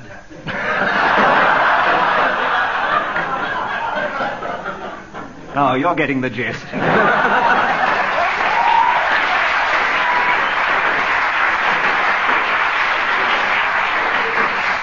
Okay, here's a line for you, Barry. One evening while playing gin rummy. One evening while playing gin rummy, I ended up feeling a dummy. It was Linda Lusardi. On Coke and Bacardi. With a mouthful, she sounds really quite plummy. All right. Greek Street. Willie, here's your line. One evening while playing mahjong. One evening, while playing mahjong, I suddenly burst into song. My song was inspired. By some lads from a triad. Doing unmentionable things with a prong.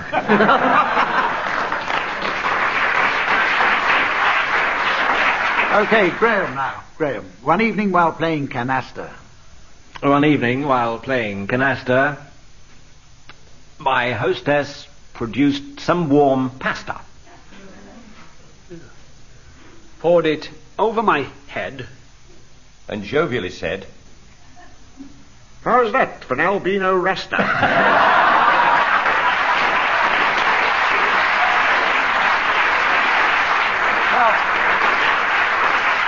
We have an unusual thing here. According to Samantha's score, we have a tie-break situation. So what I'm going to do one more limerick now, and we'll decide the whole of this week's programme on the loudest applause from the audience for any single line. Don't wait for the punchline. Any single line. Applaud, and we'll see who wins this one. Barry, you're going to start it. One evening at Trivial Pursuit. One evening at Trivial Pursuit.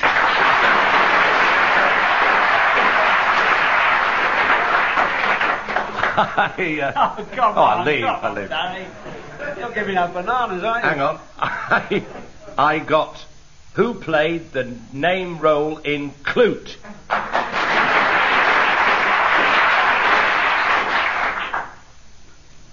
Without pausing to ponder. Thank you. I called out Jane Fonda.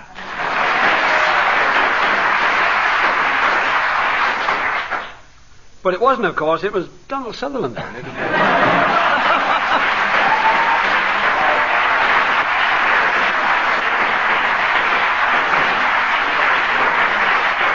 as Barry Cry got twice as much applause as anybody else, his team wins this week. Join us again next time. Until then, from all of us, goodbye.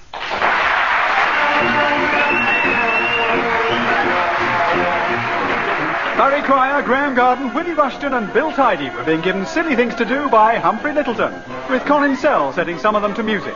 The programme was produced by Jon Magnusson.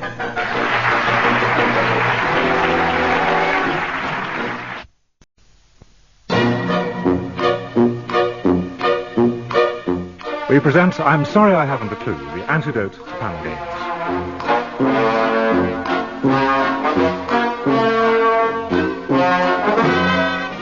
At the piano is Colin Sell, and your chairman is Humphrey Littleton.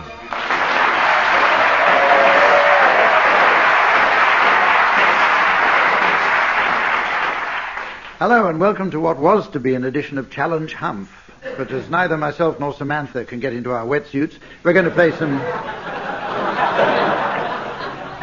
I crossed out each other's wetsuit. We're going to play some silly games instead. Don't knock it till you've tried it, huh? On my right, Tim Brooke Taylor and Willie Rushton. On my left, Barry Cryer and Graham Gardens. And will you welcome a young lady at the pinnacle of her career, our lovely scorer, Samantha.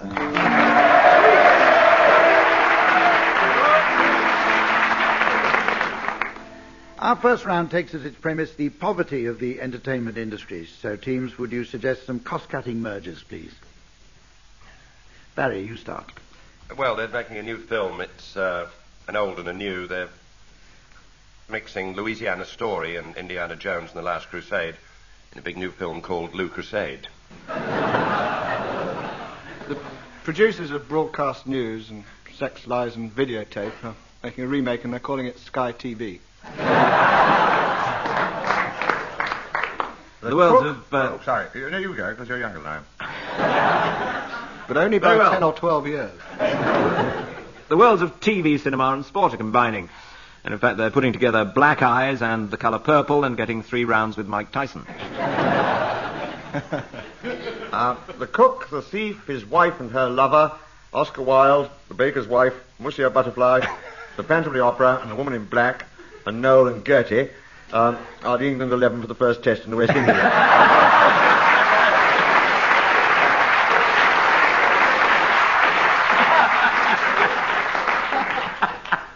Right, who's next? Any more? There's one I got down. It's Hello, hello, boom, farewell, my lovely, which is coming out as a short meaningless relationship. And they're also combining Swamp Thing, Slither and the Blob to produce Beadles About.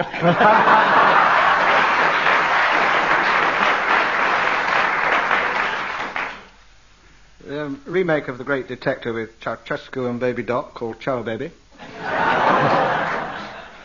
Rosalind and the Lions, The Thief of Baghdad and Tea House of the August Moon, Lions Teabag. It does make delicious tea, doesn't it? It does indeed. Ooh, I could stand a crate of that. It's the Merry Chandon of the tea world, really, isn't it? I'd pop round and collect it myself if I had a car. Okay, any more? Right, we'll go on to the next round. Anyway, in that last round, Barry was disqualified for fishing for free samples.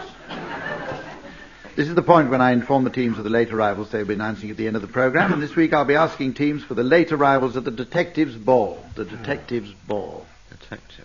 It's opera time now. I'm going to give the teams some unpromising pieces of prose and ask them to turn them into grand operatic duets. Just to make things more difficult, they'll be receiving musical assistance from Colin Sell.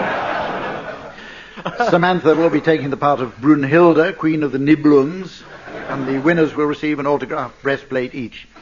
Tim and Willie, would you please sing a passage from Games and Activities for Scouts, Game 113, Object Bringing? Certainly, Hump. Games and activities for Scouts, 113, Object Bringing.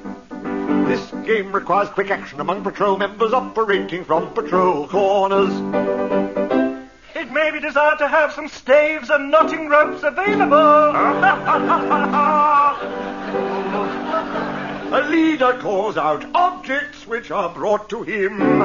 The following are possible objects or persons to be called for. 2 scouts tied together with a reef knot.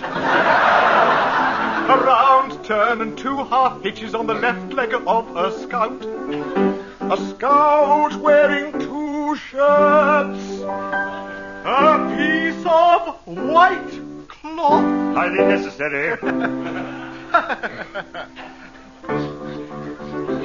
Three stouts brought together at the waist with her. Three stouts brought together at the waist with her. Three stouts brought together at the waist with her.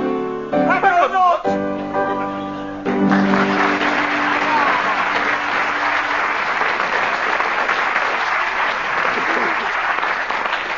Excellent, excellent. Now, Barry and Graham, would you sing paragraph 1, subsection 45 from the instruction manual for the installation of the Valiant pressure gas boiler?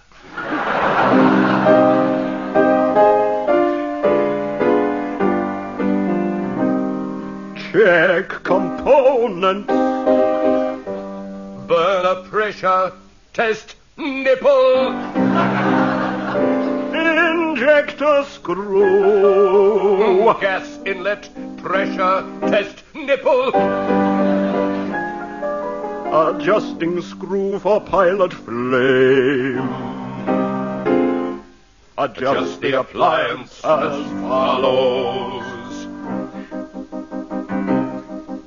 Before commencing adjustment, open warm water tap fully. Open regulating cock 7 figure 9 fully. Fully. Fully. If hot water outlet temperature is too low, the water flow rate. The water flow rate can be throttled down by turning the regulating cock until required outlet temperature is obtained. If the water pressure should change, adjust again. Adjust again. If burner ignition is too slow, the slow ignition valve, figure 9, can be removed. This is done by removing the blanking screw of a slow ignition valve. Unscrew slow ignition valve and replace blanking screw. Blanking screw.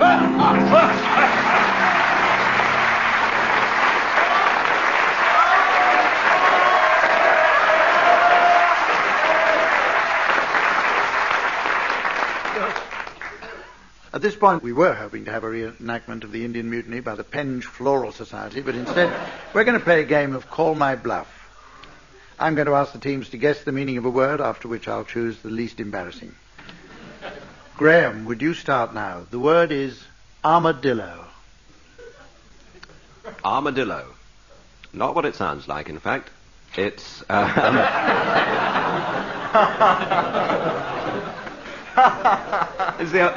we go back to the Old English for this one. It's actually the opposite of arms akimbo.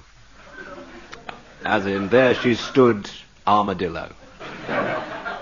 And it's a position with your hands on your shoulders with both elbows pointing inwards. But you don't see people do it very often. You see chickens. Doing it quite often when it's known as a peccadillo. Or flashers. Anyway, that's it, armadillo. Right. Okay, Tim, let's have your definition. It's not, in fact, Old English. It's medieval French. It's a word for a courtesan, or a prostitute. It comes from amour de lieu. Amour, love, de lieu, of the place, the house. You know, it's sort of like a house wine. You'd call for the house crumpet. Some scholars maintain it was de lieu, meaning instead of love or love-making, but that was outlawed in France, as it tended to make people go blind. So, young medieval Frenchmen would cry out in English, strangely enough, what are you? And the answer would be armadillo, and they'd say, oh, that's all right then. French medieval. Right. Barry, your definition, please. Tim's much too early. Before his time. Because it is French, but it's more recent. It means a waterbed, which was invented by Jacques Cousteau, the love child of the famous Jacques Cousteau, who was over in Scotland looking for the Loch Ness Monster, which is very similar to Sky Television, only rather more people see it. And he had an affair with a girl called Agoraphobia, who didn't go out much, and the result was Jacques Cousteau, which would never have happened if his father had been wearing a wetsuit. But he inherited his father's fascination with water and was looking at a septic tank one day wondering how he could cure it.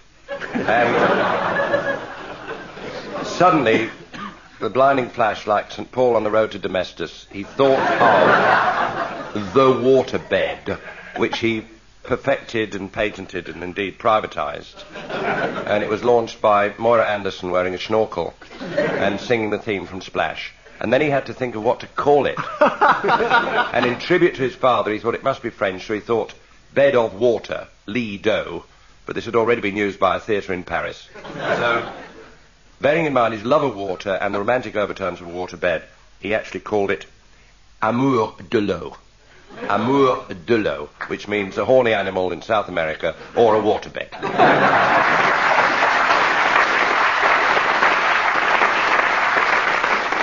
Okay, one more definition from you, Willie, please. Well, whenever boatloads of Spaniards are seen ploughing up the channel, probably heading for Marks and Spencer's and decent underwear,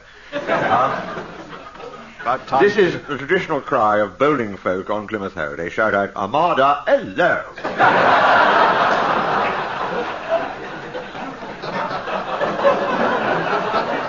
Nowadays, of course, they don't have to be Spaniards, they can be Belgians. But they look like they're going the other way, being swept out into the Atlantic, so we won't be bored by them in 1992.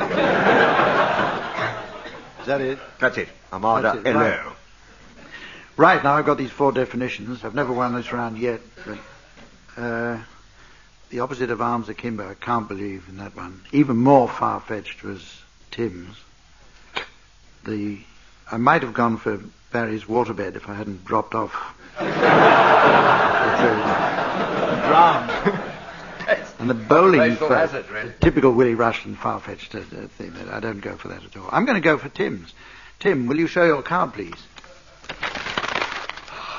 True! I've won!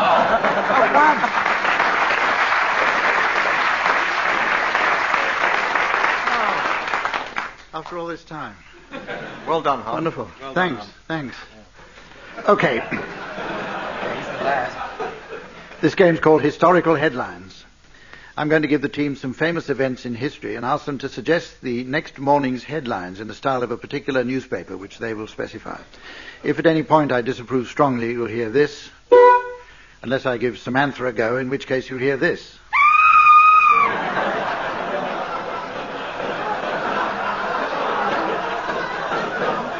Okay, teams. Now, for you, She did that without moving her lips. So did she. Order, please. This is being broadcast. Teams, the subject is the 10 Commandments. Who wants to start? Tim. The Sun. 10 things you never knew you shouldn't do. The melody maker, Stones Make Comeback. Sports page of the Express, Moses names 10 for Sunday. The new musical Express, Thou Shalt Not Commit Adultery, drops to number 8.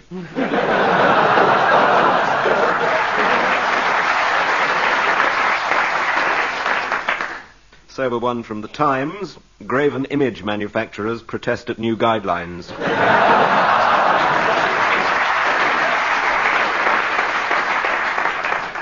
Rather jollier news in the Star, where they announce that Kylie Minogue is their starbird, covet neighbour's ass.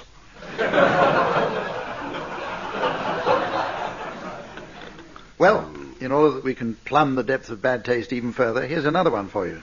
Joan of Arc burning at the stake. Well, in Le Figaro, a French government spokesman said smoking can seriously damage your health.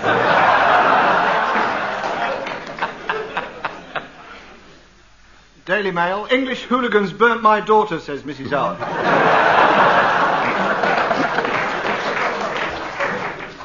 And the Star, phew, what a scorcher.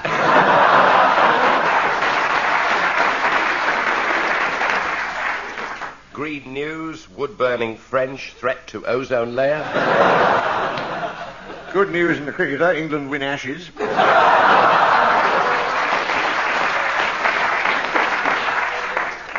And the Sun, French Philly flambe. Translation on page 8. Timber News, well-known publication. Joan of Arc burnt, no British faggots involved.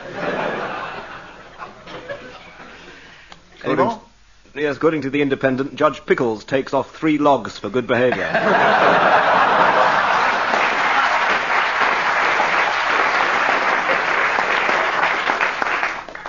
Okay, here's a good round coming up now. It's called What Happened Next. We're all going to watch some video footage on the Studio 3D laser screen. To make it more tricky, the commentary's been removed from the clips. So I'll set the scene for you. When I do this, I'll be wanting to know what happened next. Now, here coming up is the first clip. And here we see Jeffrey Archer in his jacuzzi eating a hot dog. The crowd obviously enjoying this one. Oh, and he's dropped it. What happened next? Tim and Willie. The screen went blank.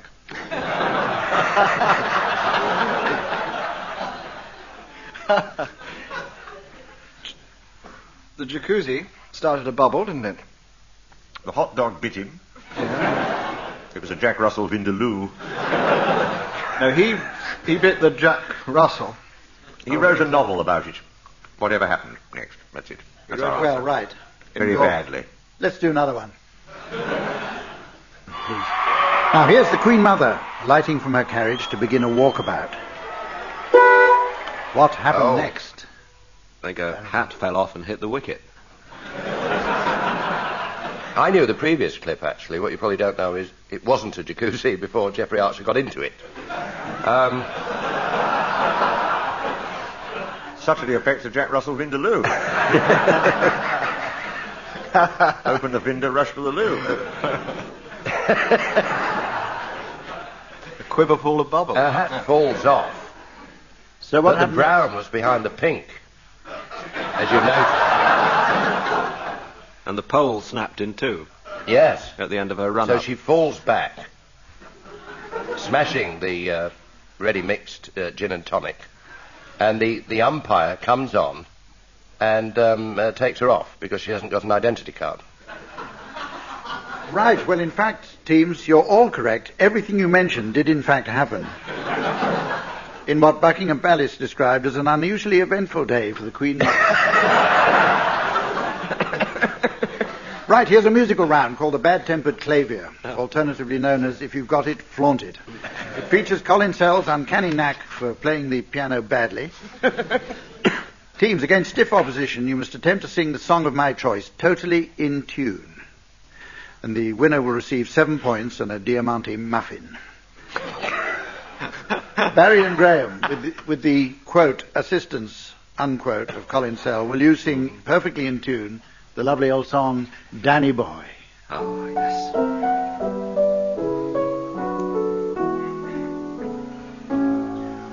Oh, Danny Boy, the pipes are calling from glen to glen and down the mountainside.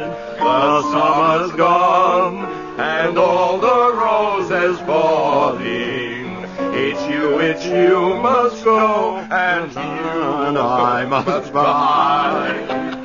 But come ye back when summer's in the meadow, or when the valley's hushed and white with snow. 2 more points again, and you'll be here in sunshine or in shadow. Oh, Danny boy, I love you so.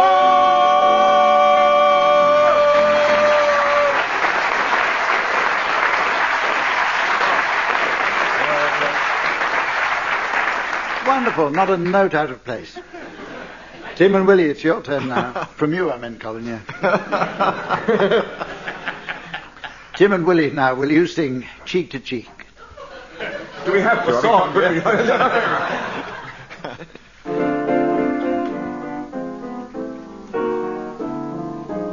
Heaven, I'm in heaven, and my heart beats so that I can hardly speak, and I seem to find the happiness I seek when we're out together dancing cheek to cheek. Oh, I love to climb a mountain and to reach the highest peak, but it doesn't thrill me half as much as dancing cheek to cheek. Oh, I love love to go out fishing in a river or a creek, but I don't enjoy it half as much as dancing cheek to cheek.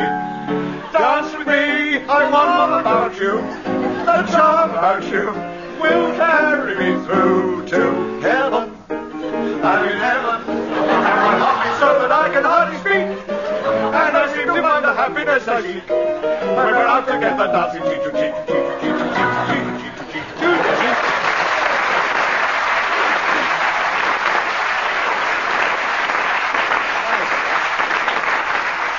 We'll let the audience decide who won that one. Now, through your applause. First of all, Barry and Graham. Tim and Willie.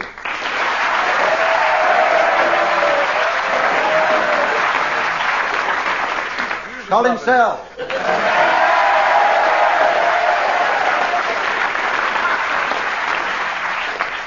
That's 2 games I've won in the same week. At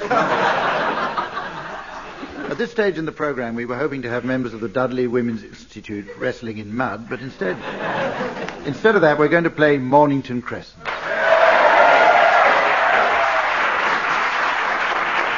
Now, we've been inundated with letters from people, believe it or not, who still find the game slightly confusing. So we're going back to basics, and then we'll work it out from there. So this week we're going to play an absolutely straight round team, no special rules, and we'll start with you, Willie Rushton.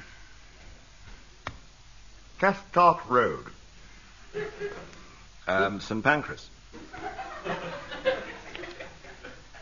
Earl's Court Road. Very well.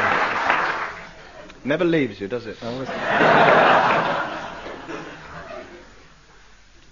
Esholt Road. E-S-H-O-L-T. That's at the side of Euston Station. As we're playing it straight and helping people along, I thought we can just get the little close in there. Esholt Road. If you could just say whatever move you want to make and not give these laborious... I'm trying to help, listen. Explanations. I'm just trying to be helpful if we're playing all a right, basic I know. round. Yeah. No, that's fair enough. Oh, somewhere so. Tooting Beck. More. No, I can't, can I? Tooting back. He's got the 2 O's in it again. Yeah, but tooting back, no, it's 2 words. 2 words, 2 words, 2 words. It doesn't actually... Queen. It counts as one, though, doesn't it? We've always allowed it as one. Because of the Have 2 you? together. Yeah, it was only... Yeah. That's the consecutive. Oh, It was only Junkin's move that wasn't allowed in. Oh, so you're 2 saying... O's together, So yeah. you're saying it counts as 1? Yeah. Yeah. Consecutively. All right. Actually, it's not up to you to say whether it counts as 1 or 2. I'm the chairman. Can we have a ruling now? But it does count as 1.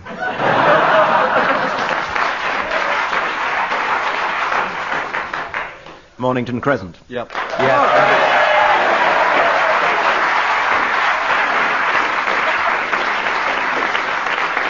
Yeah, that's as good as we're going to get on that one. Now, while Samantha and I go backstage to oil my trumpet, I'd like you teams to announce the late arrivals at the Detectives' Ball. The Detectives' Ball. Instant drama, Humphrey. I was going to announce the Ostfowl family, but Monsieur Ostfowl fell to the ground clutching his throat. But I can announce Murdum Ostfowl. A good start. Can I introduce, please, from France, Jacques Hughes. Little crush in the doorway there. After you. With his friend, Jean Damery, who's looking for clues. Oh! He's got a backward bloodhound. It's following a lead. And will you welcome, please, Mr. and Mrs. Dunnett and their son Hugh Dunnett. Welcome, please, for Columbo's friend, the confused Spanish Swede. One last question, please. Hans Cuff and Ian Visible Ink. From the Mousetrap, Police Sergeant Dunnett. That's just in case you didn't know, and after all these years, I knew immediately. I saw it was Richard Attenborough, and he was photographed him outside strangling his wife. Welcome from Northern Ireland, please, Amos Warren you. And the daughter of his friend, Mrs. Ting you say will be taken down. Annie, that's Amos Warren you, Annie Ting you may take her.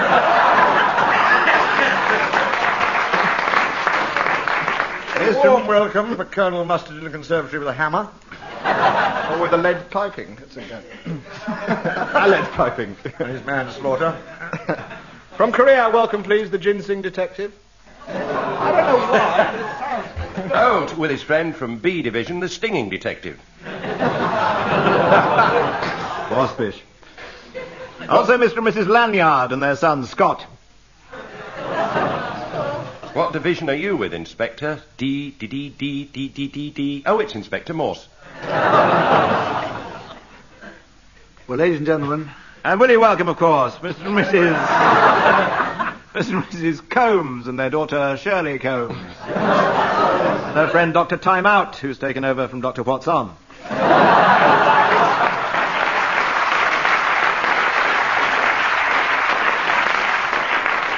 Mr. and Her Mrs. friend, elementary, my dear Watson. Sorry. Mr. and Mrs. Nifyinglass and their daughter Maggie Nifyinglass, who makes everything seem bigger, so I must have a dance with her. The dashing white Inspector detective calls sergeant. his daughter Anne. Ankles? And you're sweet. Well, while you at home are And picking here up... come Mr. and Mrs. Teesfalcon and their daughter Moll Teesfalcon. The family Numforce and their daughter Maggie. What's below the bottom of the barrel? Where we are now. Indeed, so it's time for me to wrap up this week's programme. From all of us here, goodbye.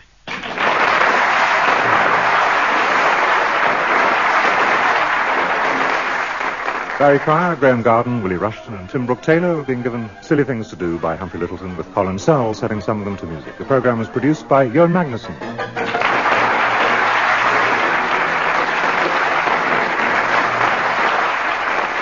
Tomorrow.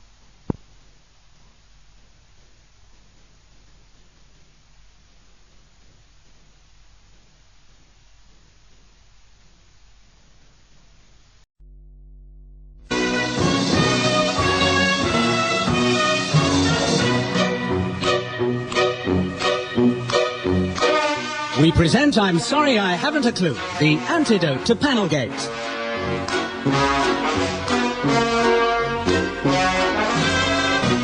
At the piano is Colin Sell, and your chairman is Humphrey Littleton.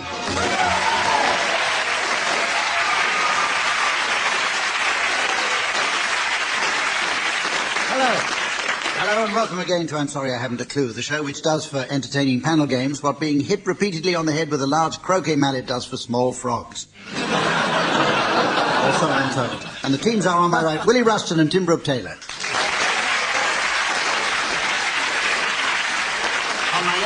On my left, Paul Merton and Barry Cryer. And since for yet another week the lovely Samantha, who's kept our scores for longer than any of us can remember, is still stranded in the Caribbean, we welcome back our Scandinavian tree trunk in trunks, Sven.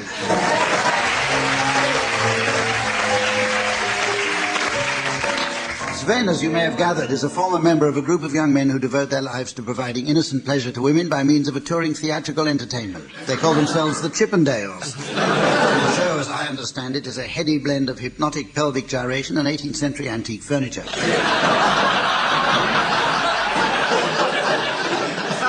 It's emerged, however, that a vicious outing campaign of former members has begun, with some surprising names on the list. Among them are Ernest Bevin, Sir Patrick Moore, Chesney Hawkes, Tony Gubber, the sports commentator, And well-known misprint.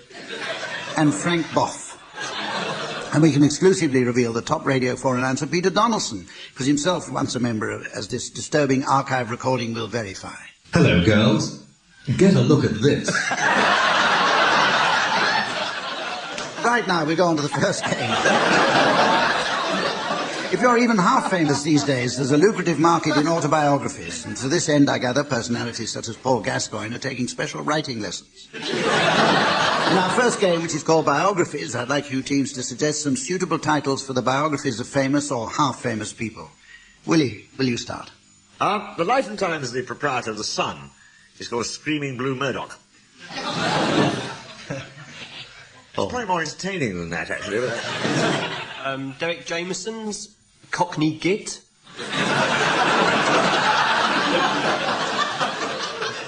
It's there if you look for it. Tim. I'd like to bring a trio of Tory books. First, Geoffrey Archer's autobiography entitled Me, Me, Me. Margaret Thatcher's We, We, We. Finally, John Major's Barry. Margaret Thatcher has also brought out a book, How to Be a Public Speaker, subtitled The Timing of the Shrew. And son Mark, his autobiography is Up Your Nose Without a Sherpa. Willie. They're writing about Christopher Timothy's time acting a vet, and it's called Farewell to Arm.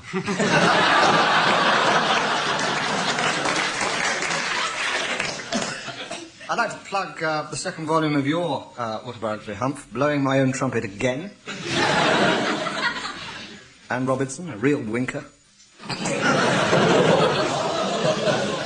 Elton John, Don't Let the Sun Go Down on Me.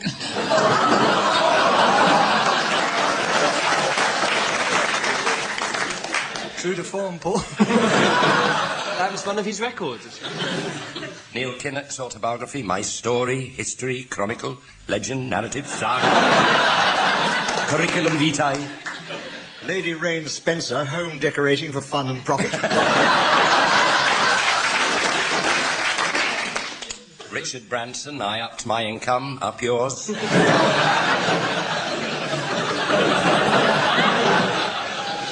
Alan Bennett's, there was an unauthorised and ghosted one, which was called Oh, I Say. And he's brought out the authorised one, which is Well, I Never Did.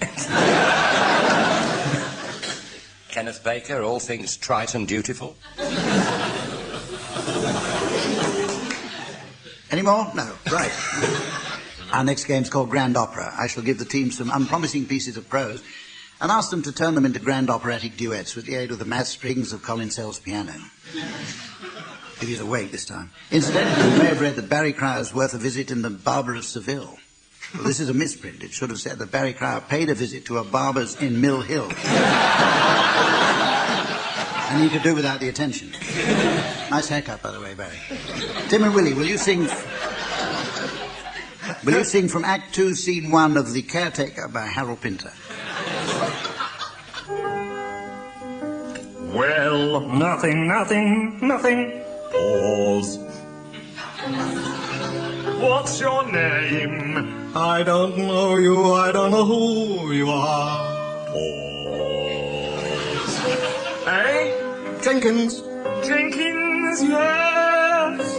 Jenkins. Pause. You sleep here last night? Yes. Sleep well? Yes.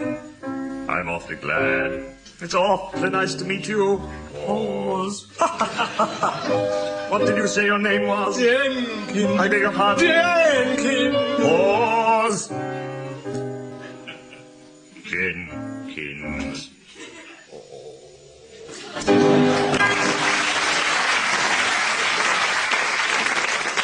Right, Paul and Barry, will you sing the words of the theme tune of Neighbours?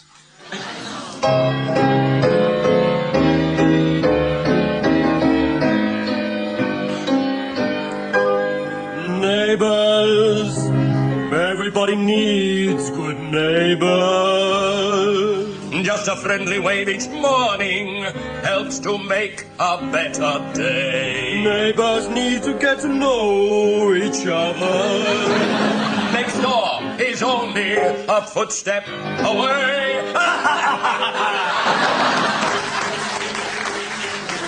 Neighbours, everybody needs good neighbours.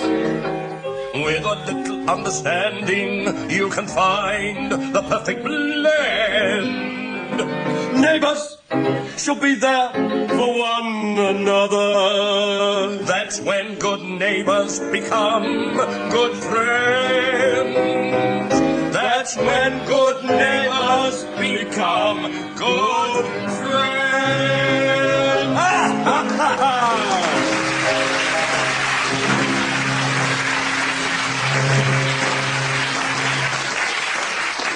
Okay, well, now we have a game called Closed Quotes. I shall give each team member the first half of a well-known proverb and ask him to complete it. Points will be deducted for correct answers. Tim, will you complete this one? In for a penny. In for a penny, and don't forget to wash your hands afterwards. Barry, will you finish this one, please? People who live in glass houses... Shouldn't.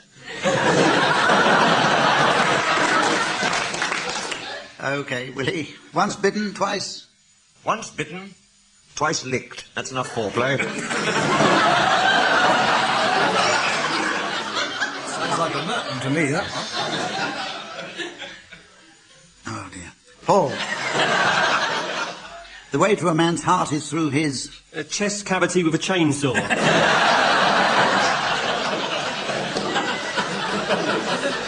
Okay, another one for you, Tim. Better late than... Better late than Belgian. Pardon. Barry, it's an ill wind. Sorry. It's an ill wind that blows. But the silent ones are always the worst.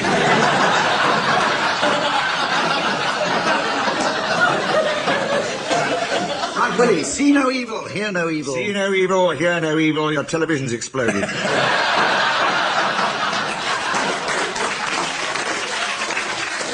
Couple here for anyone to answer. He who laughs last... It's Stuart Hall.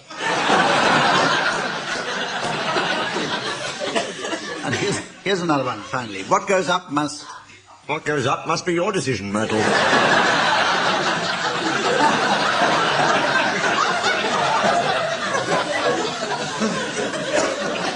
Now we have a very humorous game which is neatly explained by its title, Cheddar Gorge. The rules are that team members should each say one word at a time to make a sentence, thus composing an enchanting and easy-to-follow tale from the sum total of their collective imagination. Unfortunately, teams have tended to disregard these rules in the past, so we'll hope for the best. What I'm going to do is, if I deem that a sentence has been concluded, I shall blow on this extremely up-to-date buzzer. Okay, Paul, I'd like you to start, please. George. That's a sentence, isn't it? George? George, yeah. I knew a sentence called George. Yeah. I know a book that starts George, full stop. Yeah. Suspended sentence. Okay, start. Give you another chance. I understand how the game works now. Yeah. Henry...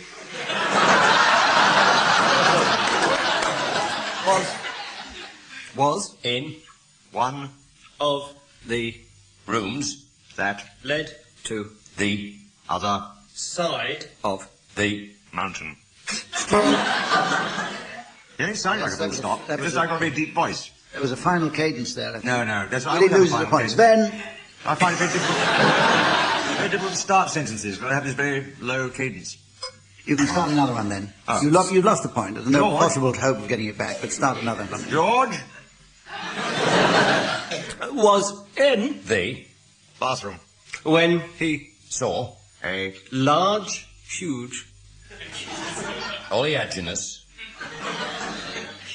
butt.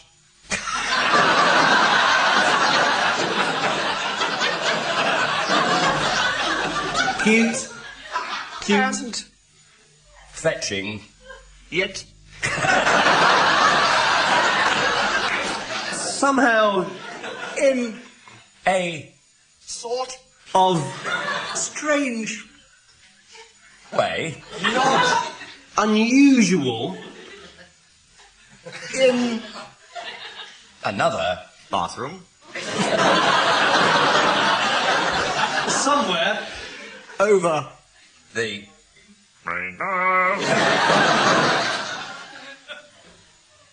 I've completely lost track of what we're talking about. Did you, George? Bathroom over the rainbow. That's no handicap in this Never game. bathroom over the rainbow, which is just enough to keep one's chickens yet almost but not entirely truthfully and finally George.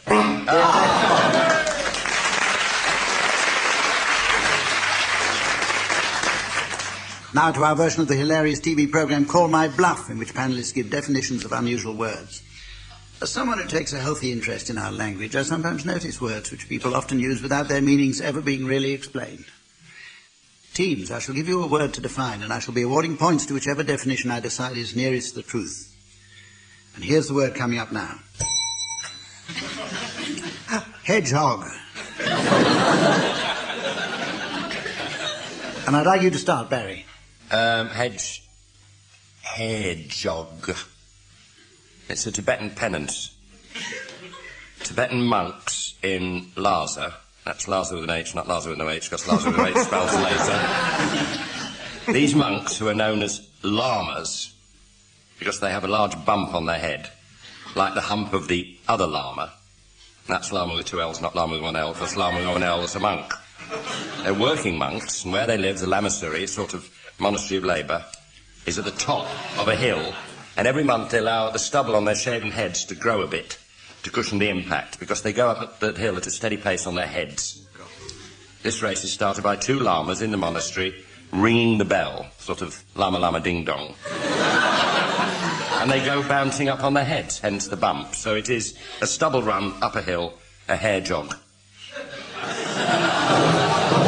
Tibetan penance, or small animal with spiky quills. No, it's a Tibetan penance. Right, that's your definition. Willie, what's yours? Well, those masochists among you who holidayed by going on a walking tour of Sweden will know that, in fact, hedgehog, I mean, you've heard people say it, you've met them in those little bars, and they will say to you, because this is what it is, they'll say, I am hedgehogging across Sweden.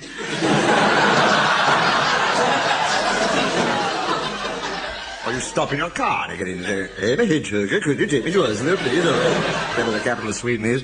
It is actually a Swedish hitchhiker. Sven is shaking his head from... Well, I think it's... He's shaking something. Right, it's like a taffeta tea set. Or even I'll tell you, teams, from now on, you've got to keep your own scores. Sven has left in a huff. Why doesn't he get a British car?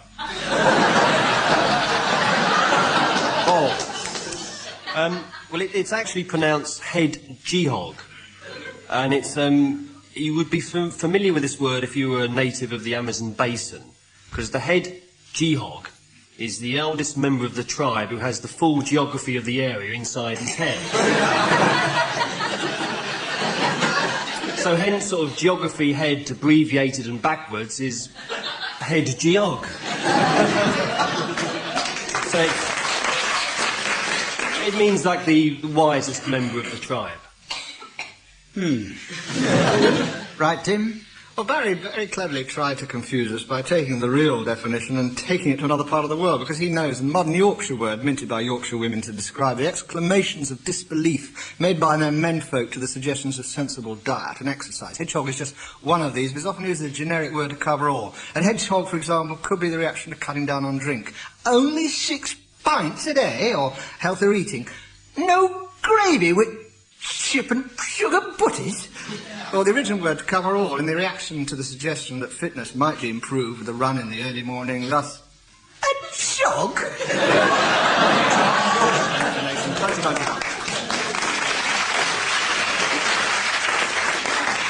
Right, now I have to try and guess which one is the correct one.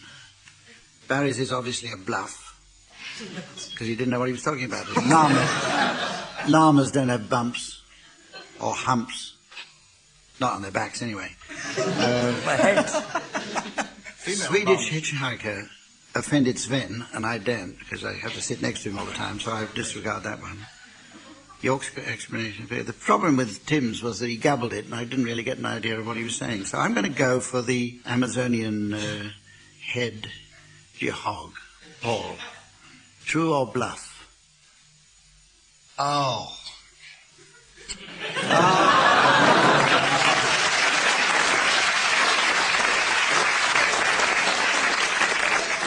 Well, I don't know. Amazing. Now we're going to play the game called Mornington Crescent.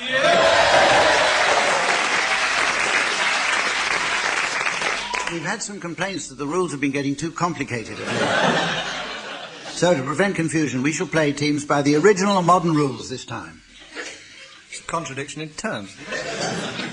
Why? Original, modern, how can you... I said to the producer, before the show started, and I was looking at this card here, and I said, that Tim's going to quibble about that.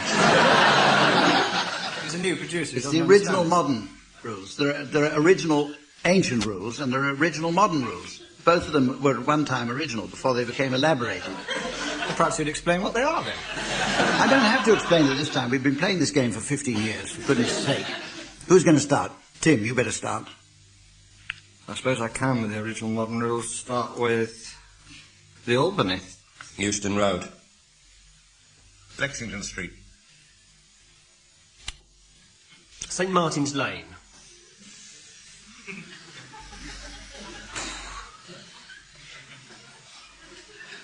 Oh, God, Tim, have you forgotten? You've been away so long.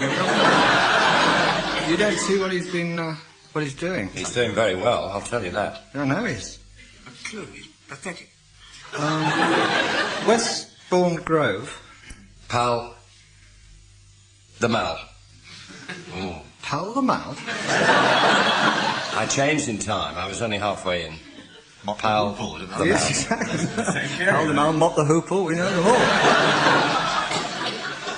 Phil the Greek, we know the lot. Spot the ball. No offence. So it's the Mall, is it, Barry, if we can... Yes, I settled on the Mall, as I often do. Millbank. Great Queen Street. Totteridge Lane. Little Portland Street. Little. Why are you doing it all backwards? Very peculiar. Little Portland Street. Little. What? I was stressing the little. Story of my life, really. You would do that, would you, Tim? I would, yeah. That's getting mad. Always work for Junction. Yeah. Oh, Compton Street. If it worked for Junction, it wouldn't work for anybody else. That's what my theory is. What did you say? About 3:15.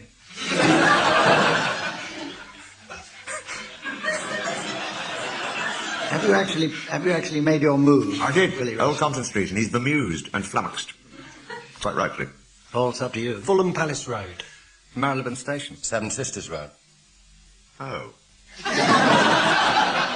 Oh, hoist with his own petard. It's ours in 3. Pall Mall.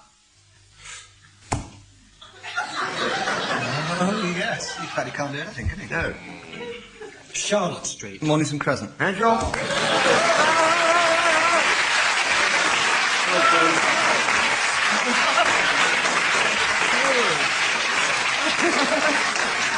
I could see that coming, right back as far as the Mall. I could see that coming. Pall Mall? That's the beauty of this game. You think guys Follow are all the dolls, moves you in must remember. advance. You really can follow it all. Is he wearing the hearing aid this evening or not? The next round is Are called... you staying here tonight, Humphrey, going back to the home? Which are they doing? That trombone that keeps going off in his ear, no wonder. The next round is called Bad-Tempered Clavier, which has been cunningly devised around Colin Sell's unique way of playing the piano. Teams should attempt to sing a song of my choice, despite the very best efforts of Colin to accompany them on the piano. Despite the very best efforts of Colin to accompany them on the piano. Lost his glasses as well. If he loses his teeth, we really sunk up.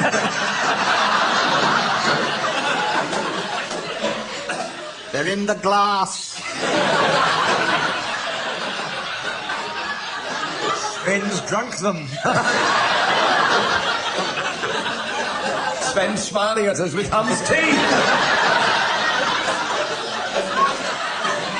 Oh, don't put them in there, Sven, for God's sake. Produces a most unfortunate effect. Sven, is that the scorecard?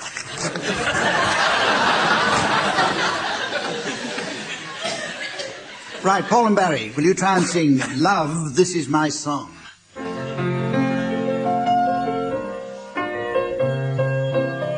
Love, this is my song. Here is a song, a serenade to you. The world cannot be wrong if in this world there's you. I cannot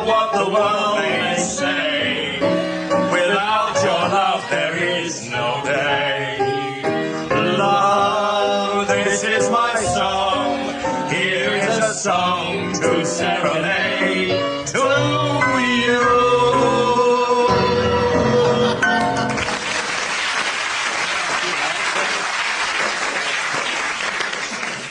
Okay, Tim and Willie, your song is Smile.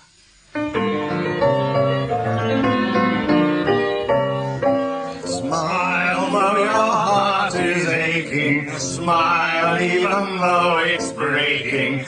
When there are clouds in the sky, you'll get by. If you smile through your fear and sorrow, smile and maybe tomorrow you'll see the sun come shining through for you. Light up your face with gladness, hide every trace of sadness. Although a tear may be ever so near, that's the time you must keep on trying. Smile, what's the use of crying? You'll find that life is still worthwhile if you just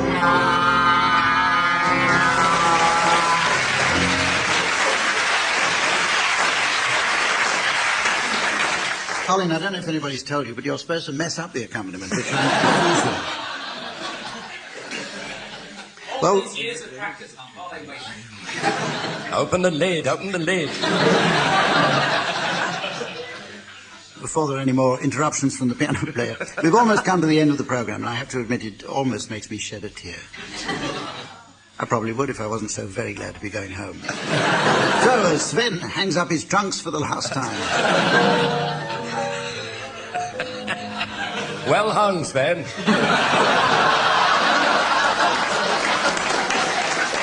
We'll have a round of limericks. Teams, I shall provide a first line from which I'd like you to continue, taking one line each. Paul, will you start with, if you meet the Archbishop of York? If you meet the Archbishop of York, for God's sake, don't offer him pork. Well, it is sort of truish. He's just a bit Jewish. Rabbi Blue told me he's one to talk.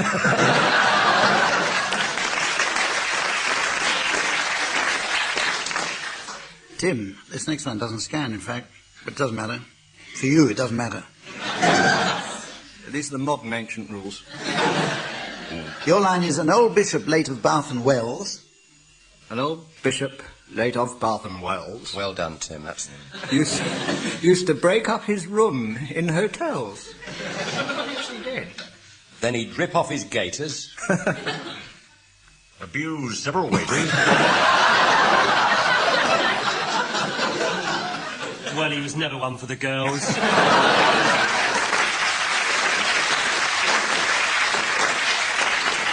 Okay, Barry, here's a line for you. A radical curate from Brent.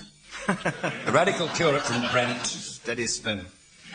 Gave up entirely for Lent. Simply lay in the aisle. With a faraway smile. And dreamt of the Duchess of Kent.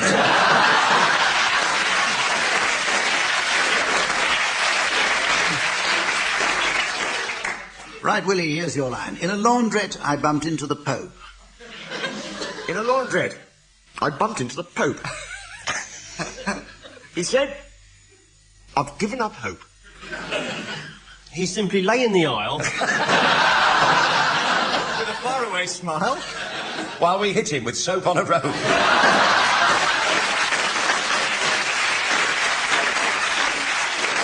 Well, that's all we have time for, so join us again next time. From all of us here, goodbye.